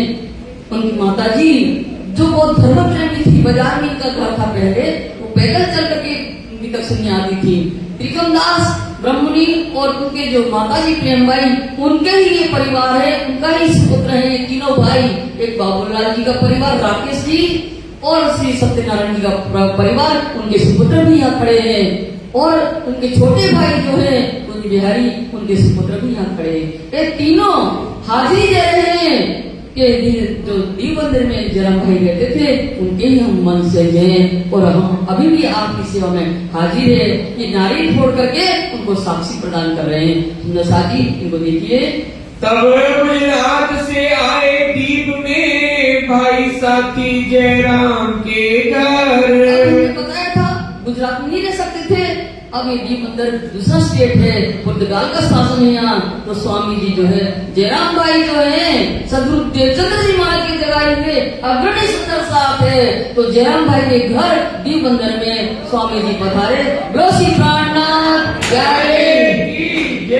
जयराम भाई करुणावती की वासना है तो वो जब उनके घर आए तो उनका परिवार जो है उनका सम्मान करते हुए नाली ढो रहे हैं। उठ मिले आनंद सो बड़ो सुख पायो देख कर। स्वामी जी को देख करके जयराम भाई जो है उठकर से आनंद के साथ स्वामी जी से मिले। लगा खेम कुशल पूछने कहाँ से पधारे श्री महाराज। कहाँ से पधारे श्री महाराज। महाराज ठाकुर के आनंद मंगल कुशल क्षेम के समाचार पूछते हुए जयराम भाई कहते हैं महाराज आप कहाँ से आपका आगमन हुआ। हम सो कहो हकीकत इत पधारे कौन काज। महाराज आप हमसे वो हकीकत बताओ आप हमारे किस कार्य के लिए आए हो। तब जवाब दिया श्री जी ने हम आए तुम्हारे काज। जयराम भाई से कहते हैं जयराम भाई हमारा कोई काम नहीं है हम तुम्हारे कार्य के लिए आए हैं। क्या करें जयराम भाई तुम्हारी आत्मा को जागृत करने के लिए हम आए हैं। हमको भेजा हक ने हुक्म दिया श्री राज। हमको भेजा अपने स्वामी जी कह रहे हैं जयराम भाई से हमें उस पूर्ण ब्रह्म परमात्मा ने प्रेरणा देकर के आपके पास भेजा है। और हुक्म दिया श्रीराज। श्रीराज कौन है। सदगुरुदेव चंद्र जी महाराज ने मुझे आज्ञा दी थी कि जो माया में आलिप्त हो गए सुंदर साथी उनको ढूंढ करके निकालना है। ये आदेश हमें सदगुरुदेव चंद्र जी ने दिया था। ढूंढ काढ़ो साथ को माया से करो खबर। ऐसे करो खबर। ये आदेश सदगुरुदेव चंद्र जी ने हमें दिया था। स्वामी जी कह रहे हैं कि माया में जो लिप्त हो गए हैं सुंदर साथ जी उनको खोज करके उनको माया के नीचे जागृत करके उनको सचेत कर दो। याद करो निज धाम को चलो रहा इस्लाम पर। इस्लाम पर है। हे जयराम भाई सुंदर साथ जी याद करो निज धाम को अपने घर अपनी प्रियतम को याद करके निजानंद संप्रदाय के मार्ग पर समर्पित हो जाओ। हुई चर्चा इस समय श्री चंद्र जी से लेकर। अब जब स्वामी जी जयराम भाई से बातचीत करते हुए चर्चा प्रारंभ करते हुए तो सदगुरुदेव चंद्र जी के धाम गमन से लेकर के बात शुरू हुई है। साथ की खबर पूछते ते दिल दीन में रहे ये। तो स्वामी जी चर्चा करते हुए सदगुरु का बता रहे हैं बारे में और सुंदर साथ दीप बंदर में रह रहा है उनके बारे में जानकारी देते हुए कह रहे हैं स्वामी जी जयराम भाई से कि तुम्हें इतने दिन हो गए दीप बंदर में रहते हुए तो तुमने कौन से सुंदर साथ को जागृत किया है। कौन साथ तुम कारिया किनको राह बताए। जयराम भाई इतने दिन आपको हो गए या इतने वर्ष हो गए आपको दीप बंदर में रहते हुए और आप अग्रणी सुंदर साथ हो। आपने किनकी सुंदर साथ को माया के नीचे जागृत करके निजानंद धर्म के मार्ग पर चलाया है। तुम साथी श्री देव चंद्र जी के नूर रोशनी ना दिल में ले आए। दिल में न लाए। हे जयराम भाई आप कहाँ से तुम साथी देवचंद्र जी महाराज की जगाई हुए अग्रणी सुंदर साथ में हो और फिर भी तुमने अपने हृदय में ज्ञान का प्रकाश नहीं होने दिया। तुमको ऐसा न चाहिए कर बैठो अति अंधेर। हे जयराम भाई आपको ऐसा नहीं होना चाहिए। आप सदगुरुदेव चंद्र जी महाराज की जगाए हुए अग्रणी सुंदर साथ में से हो पर ऐसा अंधेर एक अंधेर है कि जागृत किए हुए सदगुरु ने जगाया आपको और माया में लिप्त हो गए। ये तो अंधेर की बात है। श्री होना चाहिए। श्री धाम नरी को देख के तुमको शर्म न आई फिर। धाम धनी को देख के कौन धाम के धनी सदगुरु धनी श्री देव चंद्र जी महाराज उनके अंदर धनी बैठे हैं। उनके स्वरूप को देख करके उनका ज्ञान चर्चा सुन करके उनसे तारतम्य लेकर के और तुम्हें माया में लिप्त होते हुए जरा मात्र भी शर्म नहीं आई। एक पाती कबहू ना लिखी के हमारो ना तो श्री धाम। पाती कबहू ना लिखी के हमारा ना तो धाम। सदगुरुदेव चंद्र जी महाराज धाम चले उनके अंदर धनी बैठे हैं उनसे हमारा धाम धनी से अंगना का संबंध है तो भी तुमने जयराम भाई संताप भरा एक पत्र भी नहीं लिखा। श्री देव चंद्र जी सफर किया तुम कबहू ना आए तिरठाम। महाराज अंतर ध्यान हो गए और फिर भी आप उनके मूल स्थान जामनगर नौतनपुरी नहीं गए। बैठे बिहारी जी चाकरे ना गए तुम तीर्थ। और बिहारी जी महाराज को सदगुरुदेव चंद्र जी महाराज की गादी पर आसीन किया धामधनी बना करके फिर भी उस समय भी हमने पत्र लिखा था जानकारी भी दी थी तुम्हें और उसके बाद भी आप वहाँ नहीं गए। कबहू खबर न पूछी तिरकी क्या हाल तुम्हारा बखत। क्या हाल तुम्हारा बखत है। तुमने उनकी जानकारी धाम के धनी बिहारी जी महाराज है उनके बारे में कभी जानने का भी आपने प्रयास नहीं किया। हे जयराम भाई इस समय तुम्हारी कैसी हालत हो गई तुम कैसे माया में लिप्त हो गए हो। मिल गए माया में जाने अनादि के हित। जाने अनादि अनादि के पितर। सुंदर साथ जी, जयराम भाई को माध्यम बनाया गया है। ये सारी जो हकीकत है वो हम सब सुंदर साथ के लिए है। हे सुंदर साथ जी, हे जयराम भाई, आप माया में इस प्रकार लिप्त हो गए हो, आप ऐसा समझते हो कि हम अनादिकाल से यही रहे, यही हमारा घर है, माया के संसार ही हमारा घर है, हम अनादिकाल से रह रहे हैं और हम वापस नहीं जाना है। आपने ऐसा समझ लिया है। हम कबू न जाएंगे, मिल गए माया में जाने अनादि के हित। हम कबू न जाएंगे श्री धाम लीला में तेत। आपने ऐसा समझ लिया सुंदर साथ जी, जयराम भाई, क्या हम अनादिकाल से ही रहे और यही हमारा घर है। हम धाम लीला में, परम धाम की जो हमारी लीला है वो हम कभी नहीं जाएंगे, ऐसा आपने सोच लिया है। तुम्हें ऐसा न चाहिए, देखो अपनी बुनियाद। देखो अपनी बुनियाद है सुंदर साथ जी। जयराम भाई, आपको ऐसा नहीं होना चाहिए कि आप माया में लिप्त हो जाए। देखो अपनी बुनियाद, अपना मूल स्थान देखो, मूल स्थान, अपना घर कहाँ है, अपने प्रियतम कैसे है, हम किसकी आज्ञा है, आप उसको समझो कि हम प्रीतम के साथ कैसी आनंद की लीला करते थे अपने घर में। तुम श्रीदेव चंद्र जी के साथी, गिरो पैगंबर आद। गिरो पैगंबर आद माने पहले पैगंबर कौन है? सदगुरुदेव चंद्र जी महाराज तारतम्य ज्ञान लेकर के आए। वो आद माने पहले पैगंबर है, परमात्मा का संदेश लाने वाले, तारतम्य ज्ञान वाले, उनके समूह में से हो, देवचंद्र जी वाले के समूह में से हो। वो उन्हें तुम्हें सब तारतम्य मंत्र दिया, उन्हें तुम जागृत किया, फिर भी आप माया में तो हो। तेरे सामने तुमने देखा के खावत हमारा केत। खावत हमारा केत, वो पूर्ण परमात्मा के सामने नहीं देखा तुमने कि मैं किस परमात्मा के धाम धन के अंगना हूँ, उस संबंध के सामने भी तुमने नहीं देखा। हम आए माया देखने, क्यों ऐसा भूले साथी है जयराम भाई, हम ये मायावी संसार का खेल, जगत रूपी खेल को देखने आए हैं, पर यहाँ आकर के तुम्हारे यहाँ संसार में आकर के ये बात क्यों भूल गए? हम देखने आए हैं, खेलने नहीं आए, उसमें लिप्त होने नहीं आए हैं। यो वचन खंडनी के शिव जी कहे बेशुमार। आत्मा को झकझोर देने वाले वचन जो है बेशुमार अनेक बातों करके सुंदर साहब को और जयराम भाई को समझा रहे हैं। कहीं कृष्णा दे के किया जीवता खबरदार। अनेक उदाहरण दिए स्वामी जी ने, और उनकी लिप्त माया में लिप्त जो मुर्दे के समान आत्मा हुई थी, उनको परमधाम का याद दिला करके, ज्ञान अमृत पिला करके उस मुर्दे के समान आत्मा को फिर से जीवित कर दिया। कब लो कासा कूटेगा, कब लो हथौड़ा हैरान। कब लो कासा कूटेगा, कब लो हथौड़ा हैरान। जयराम भाई कंसारा थे, बर्तन बनाने का कार्य करते थे, तो जयराम भाई से कहते हैं कि पेरण माने, पेरण गुजराती का शब्द है और हम कहते हैं निहाई। तो जयराम भाई निहाई पर बर्तन लग करके हथौड़ा से कब तक कासा कूटते रहोगे? अर्थात हे सुंदर साथ जी, हे जयराम भाई, ये माया रूपी निहाई पर मोह रूपी हथौड़े से कृष्ण रूपी कासा कब तक कूटते रहोगे? कब लोग घर में बैठेगा इस सिर पर क्या मत रोशन। हे सुंदर साथ जी, हे जयराम भाई, कब तक इस नश्वर संसार में जिसको घर मान करके नश्वर शरीर को लेकर के कब तक बैठे रहोगे? आज इसी पर क्या मत रोशन। समय आ गया था, तो जागृति का समय आ गया है। सुंदर साथी, जागृत होना है।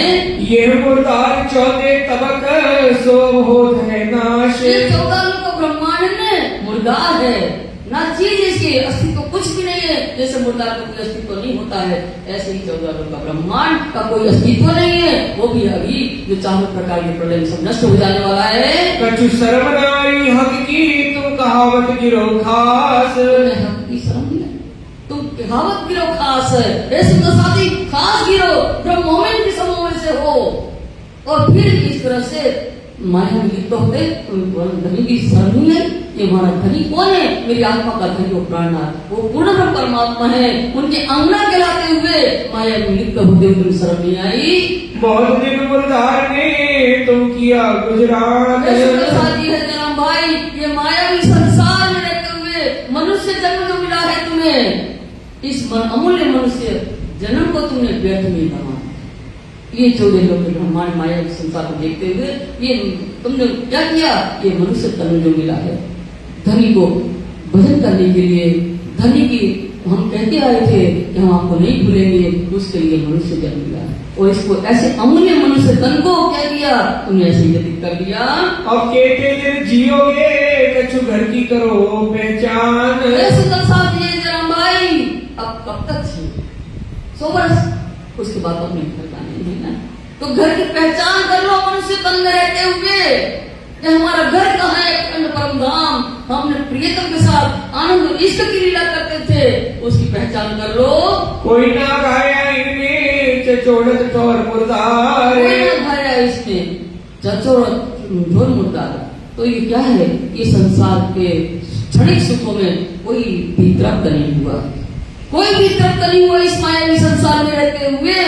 और इस यहाँ मायावी संसार में सुखों की आकांक्षा करना मुतक की हड्डी चटोड़ने के बराबर है। जैसे कुत्ता हड्डी चूसता है ना, तो उसकी जीभ से ही खून निकलता है और उसको चूसता रहता है कि उसको ये प्रतीत होता है कि ये हड्डी में से हमें रस निकला है, पर वो तो खून उसका ही होता है।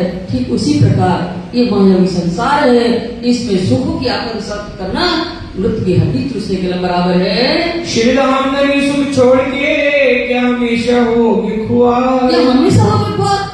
हे सुंदर साथ जी, हे जराम भाई, परम धाम के हमारे अखंड सुख है, जो प्रियतम के साथ हम पल पल रहती थी, वो अखंड सुख है जो हम 25 पक्ष में अपने प्रियतम के साथ जगह जगह जाकर के आनंद और इज्जत की लीला करते थे। ऐसा अखंड सुख को छोड़ करके तो चौथा चरण क्या है, तो क्या हो गई इसकी खुआर माने बर्बाद। तो ये संसार झूठा संसार में ये मनुष्य तन जो है, इसको इसी तरह बर्बाद करोगे कि माया में लिप्त होकर के मनुष्य तन को बर्बाद कर दोगे। एक इंद्री के स्वाद को लगा सब संसार, संसार के जो जीव है इंद्रियों के सुख को है उसके साधन को जुटाने में लगा हुआ है। इंद्रियों को, नेत्र इंद्रिय को क्या होता है, अच्छा अच्छा देखना पसंद है, श्रवण इंद्रिय को अच्छा अच्छा सुनना पसंद है, जीव इंद्रिय को अच्छा अच्छा भोजन करने के लिए उसको चाहिए। तो इन सारे साधन को जुटाने में ये मनुष्य जन्म जो मिला है उसी में अपना जीवन व्यक्त कर देते हैं। ए मोह के जीव रहेंगे मोह में, तुमको तो चाहिए विचार। है जराम भाई, इनकी उत्पत्ति तो मोह तत्व से ही है, तो मोह तत्व में डूबे रहेंगे, पर तुम्हें तो कुछ विचार चाहिए। तुम कहाँ की हो, भोज को सर की मछली हो, तुम वहाँ की रहने वाली हो, तुम्हें तो कुछ विचार होना चाहिए। तुमसे माया जीव से तभी ना होए फर्क। सुंदर साथी है जराम भाई, तुम्हारे व्यवहार और माया जीव के व्यवहार में जरा मात्र भी तो अंतर नहीं। वो तो माया के जीव है, तो माया में डूबे रहेंगे, और तुम उनकी तरह तुम भी माया में लिप्त हो, जरा मात्र तो अंतर नहीं है। श्री धामनी की जिक्र में हुआ चाहिए गरक। भाई आपको तो ऐसा होना चाहिए कि धामन की जिक्र में, उनकी चर्चा में, उनकी उसमें निमग्न होना चाहिए।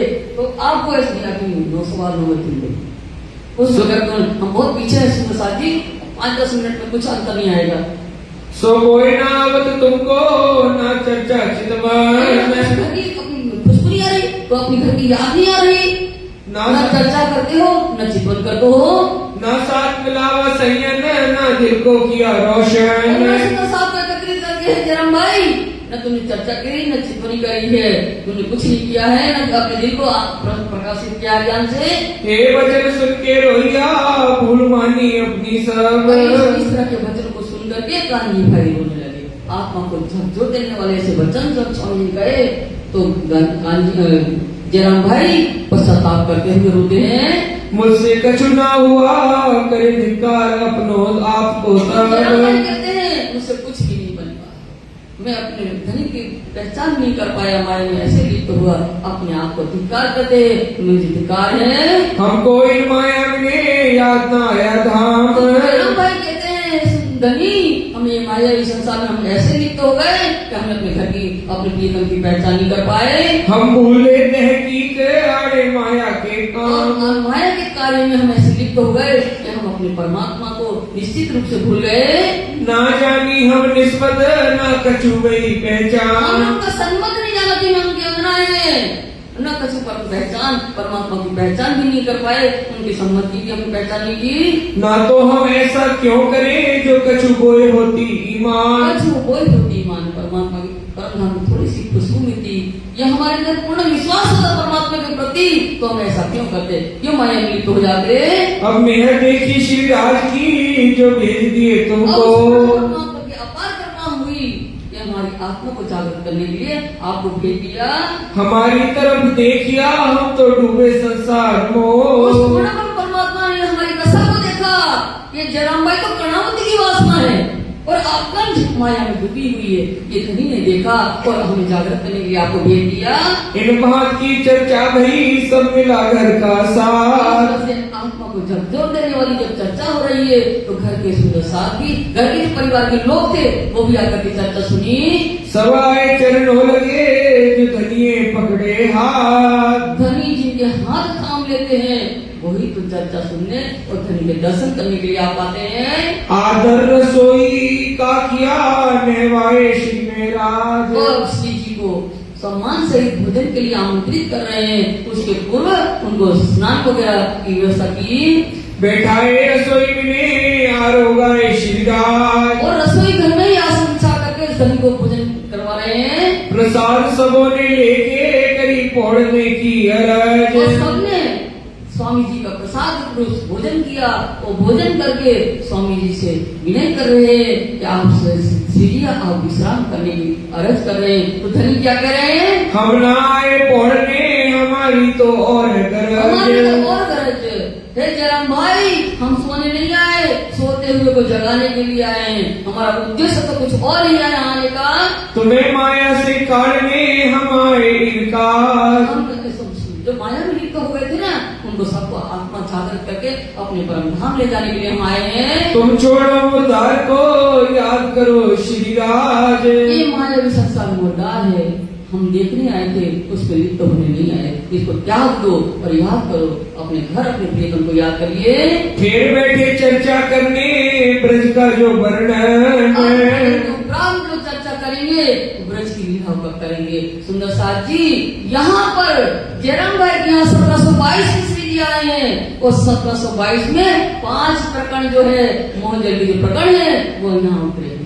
जो वाणी में सबसे पहले रखे गए हैं, वाणी में सबसे पहला कौन सी वाणी उतरी थी, तो सीता प्राणों जी का श्रृंगार अखंड स्वरूप में अस्थिर आके ये पहले निकला है प्रकरण, यह उतरित हुआ है। पर हम जब वेबसाइट खोलते हैं तो मोहनजल के 5 प्रकरण आते हैं। तो 5 प्रकरण क्या है, तो पहले तो जयराम भाई उन्हें देखा धनी ने कि जयराम भाई जैसे अगणित सुंदर साथ जिनको स्वयं ताकम दिया है सदगुरुदेव चंद महाराज ने, और ऐसे सुंदर साथ पुनः माया में लिप्त हुए। तो असाधारण सुंदर साथ की क्या मजा, माया में लिप्त हुए। तो माया की पहचान करवा रहे हैं कि माया कैसी है, तो अति बलवंती है। ये माया के दिन और रात दोनों दुख रूप है। इसका माया का स्वरूप कैसा है, दिन और रात दुखमय है। और ये माया छे बलवंती उपनी छे मूल लड़का की मुनिजन ने मना रहा श्री ब्रह्मादि न लड़पार सुख संगादि ने नौटली लक्ष्मी नारायण ने परिवली विष्णु में कुटी रमाए सागर शिखर न मुख्य क्या है। एक पर विष्णु को मुझे नाम क्या नाम, जब ब्रह्मा विष्णु में सृष्टि के रचयिता है, किसी को ही माया ने नहीं छोड़ा, कभी मालिक को नहीं छोड़ा तो और किसका नाम लिया जाए। पर फिर 17वीं चौपाई कही कि जारे धनी धनवट करे त्यारे बल बहनी नहारे बनी गया काम सरल चढ़े पंचितिया कार सरे। जब धनी की कृपा हो जाए किसके ऊपर तो उसका क्या होता है, वो बैर जो माया है ना उसका प्रभाव उसके ऊपर नहीं होता है। वहाँ बलि गया काम सराड़े जो बिगड़े हुए काम भी सत्य मार्ग पर चढ़ जाते हैं जब धनी की कृपा होती है। तो माया से कैसे छुटकारा पाते हैं, धनी की जब कृपा हो जाती है तो सब बिगड़े हुए काम भी हमारे ठीक हो जाते हैं। फिर इसके दूसरा प्रकरण है, जब माया की पहचान करवा दी पहले प्रकरण में, तो दूसरा प्रकरण आया माया गई पोतानी घेर। तो कहते माया गई पोतानी घेर, तो क्यों जानी माया गई, हम कैसे समझे कि माया हमारे हृदय से चली गई, तो अंतर ज्योत के प्रकट हुई। अंतर आत्मा में जब ज्ञान का प्रकाश हो जाए तो समझ लो माया का स्वरूप कैसा है, अंधकार में है। तो अंधकार में माया निकल गई जब ज्ञान का प्रकाश जब हृदय में हो जाता है। जब माया गई पता नहीं घेर, जब माया अंदर से निकल गई तो तीसरा प्रकरण है भूंडा जीव जागते रे काय भले तड़े चरण पसाए। पापी जीव जागृत हो जाए, माया की पहचान हुई, माया हृदय से निकल गई। अब जीवात्मा पापी जीव भूंडा जीव तो जागृत हो जा, कई बड़ी धनी तरह चरण पसाए, धनी का चरणों का आश्रय ले ले। आज जो पैसे अपनी नहीं आवे बीजी बार हाथ ताली दिए जाए छे, मुंडा हजी करे सा आज जो है मैंने मनुष्य तन मिला है, ये मनुष्य तन मिला है ना, ये देखते ही देखते व्यतीत हो जाएगा। जिस प्रकार हाथी से ताली बजाते हैं, उठते शायद देखते ही देखते नहीं आगे तीसरी बार तो दूसरी बार ये मनुष्य तन नहीं मिलने वाला है। कि बुढ़ा जी तुम जागृत हो जाए और धनी के चरणों का आश्रय ले। जब इस तरह से जीव आत्मा को जागृत किया तो चौथा प्रकरण आया, एड़े पगले आपन चालिए, ये पगला प्रमाण सुंदर साथी नहीं, प्रेम सेवा वाली। चौथा प्रकरण है प्रेम सेवा वाली प्रकट की थी ब्रज तनियावार। आत्मा जागृत हुई तो परमात्मा को प्रेम से प्राप्त करना है। तो प्रेम से कैसे प्राप्त करें? तो ब्रज की जो लीला है गोपिकाओं ने प्रेम से जो परमात्मा के साथ लीला की थी, तो वो कौन सी लीला थी? घरमा करता आपण बापड़ी के का सगली मां इसने काम करता अति घणा पर खीण न छोड़े ने उठता बेचता रमता वालो जीतती थी तो रखा है पाछड़ लाई जारे वन पधारे त्यारे खीण वर्षा होता है। वो प्रेम की सेवा ब्रज के अंदर हम प्रेम से गोपिकाओं ने निश्चल प्रेम किया था। कोई भी कार्य करती थी, घर में कोई भी बातें करती थी तो कन्हैया की बातें थी। वो प्रेम था, निश्चल प्रेम था, पर इलम नहीं था। सुंदर साहब जी, ज्ञान नहीं था, प्रियतम की पहचान नहीं थी, तो हम परम धाम नहीं जा सके। इश्क और इलम दो पंख है। तो इश्क और इलम, अब यहाँ इलम है जागृति के ब्रह्मांड में, पर वो इश्क नहीं, प्रेम नहीं परमात्मा के प्रति। तो प्रेम कैसे प्राप्त हो? तो वो ब्रज की लीला प्रकट की, कौन सी प्रेम सेवा वाली प्रकट की थी? ब्रज पड़ी आवार, आवार मैंने जागृति के ब्रह्मांड में उस लीला का स्मरण करा रहे, उस लीला को याद करवा रहे। ये सुंदर साथ जी ब्रज में कैसे चले थे? उस रही से चल करके इलम तो है, पूर्ण बेशक पहचान है, ये मेरे प्रियतम मेरा घर है, ये पहचान है, पर इश्क नहीं है। तो इश्क प्राप्त करने के लिए ब्रज की लीला को आवार में जागृति के ब्रह्मांड में उसको प्रकट करके याद दिला रहे हैं। जब आत्मा को प्रेम जब प्राप्त करते थे तो फिर कहते पांचवा प्रकरण एणे पगले अपन चालिए। ये पगला प्रमाण सुंदर साथ जी पहले ने फेरे अपन ने मिश्रिया तब जान था जिताओ जित आनी ने रंग मानो सुंदर साथ जी। सुंदर साथ जी से कहते एणे पगले अपन चालिए। कौन सा पगला? जो ब्रज के अंदर भरा था, प्रियतम से प्रेम करते हुए जो आचरण किया था हमने, उस पगला को भी याद करना है। और दूसरा पगला कौन है? पहले फेरे आपण जे मिश्रिया। हम पहले फेरे कैसे निकले थे ब्रज से? रास में जाते समय इस संसार को गोपद वत्स संसार करके इसका मुंह त्याग किया था। गाय के बछड़े का पूर्ण जो गला में छोटा सा गड्ढा कर जाती है, ऐसे उसको पार कैसे सरलता से कर सकते हैं? कोई भी कर सकता है। ऐसे इस महासागर का जो मोह था उसको सरलता से हमने त्याग करके पार कर गए थे और प्रियतम से रास में मिले थे। उस पगला को, एक तो प्रेम सेवा उस पगला, और दूसरा पहले फेरे जमा अपने मिश्रिया, वो उसको याद करना है। सुंदर साथ जी ये 5 प्रकरण जो है इस भवसागर से पार करने की चाबी है। इस भवसागर से कैसे पार कर सकते हैं? तो पहले तो माया का स्वरूप की पहचान करवाई, माया के स्वरूप की पहचान करवाई, पर वो माया हमारे अंदर से निकली। जब दूसरा प्रकरण, तीसरा प्रकरण जब माया चली गई तो जागृत हुआ जीवात्मा। और चौथा प्रकरण है वो प्रेम सेवा को याद करो जो ब्रज में किया था। और जब वो इष्ट प्राप्त करोगे तो फिर उस पगला को चलना है जो ब्रज से रास में गए थे, संसार को मोह त्याग किया था। अब बांसुरी बजी है तारतम ज्ञानों की, और उस बांसुरी को यहाँ सुन करके अपने आत्मा को पार कर जाना। ये 5 प्रकरण जो है जरम भाई के लिए तो थे ही, पर हम सब सुंदर साहब के लिए अनुधान की जाने की चाबी है। ये 5 प्रकरण इसको पहले रख दिया वाणी के अंदर। ये 5 प्रकरण को जो दीपंदर में 1722 में उतरे थे उनको रख दिया है। तो इस तरह से वहां वाणी का उतर। अब जब ब्रज की लीला की याद दिलाएंगे, आपने अभी देखा माया का स्वरूप बता रहे हैं जयराम भाई गोस्वामी जी। ये माया कैसी है? ये 14 लोग मुर्दार है। इसके अंदर सुख की आकांक्षा करना क्या है? मुंडे की हड्डी को चटोरने के बराबर है। ये माया की सब याद दिला रहे हैं। उसके बाद ब्रज की लीला की याद दिलाएंगे, राष्ट्रीय की लीला की याद दिलाएंगे। तो ये प्रसंग जो है ब्रज की लीला का सुंदर साथी कल हम श्रवण करेंगे। देखो पगले आपने क्यों कर भरे सैयन, क्यों कर भरे सैयन। ब्रज की लीला को याद दिलाते हुए कहते हैं सुंदर साथी याद करो ब्रज में रहते हुए हमने क्या आचरण किया था। तो हर कार्य करते हुए हमारा ध्यान कृष्ण में रहता था। उस पगले को याद करना है, उस आचरण को बताइए। क्यों कर भरे सैयन, क्यों कर भरे सैयन, फिर बैठे चर्चा करने,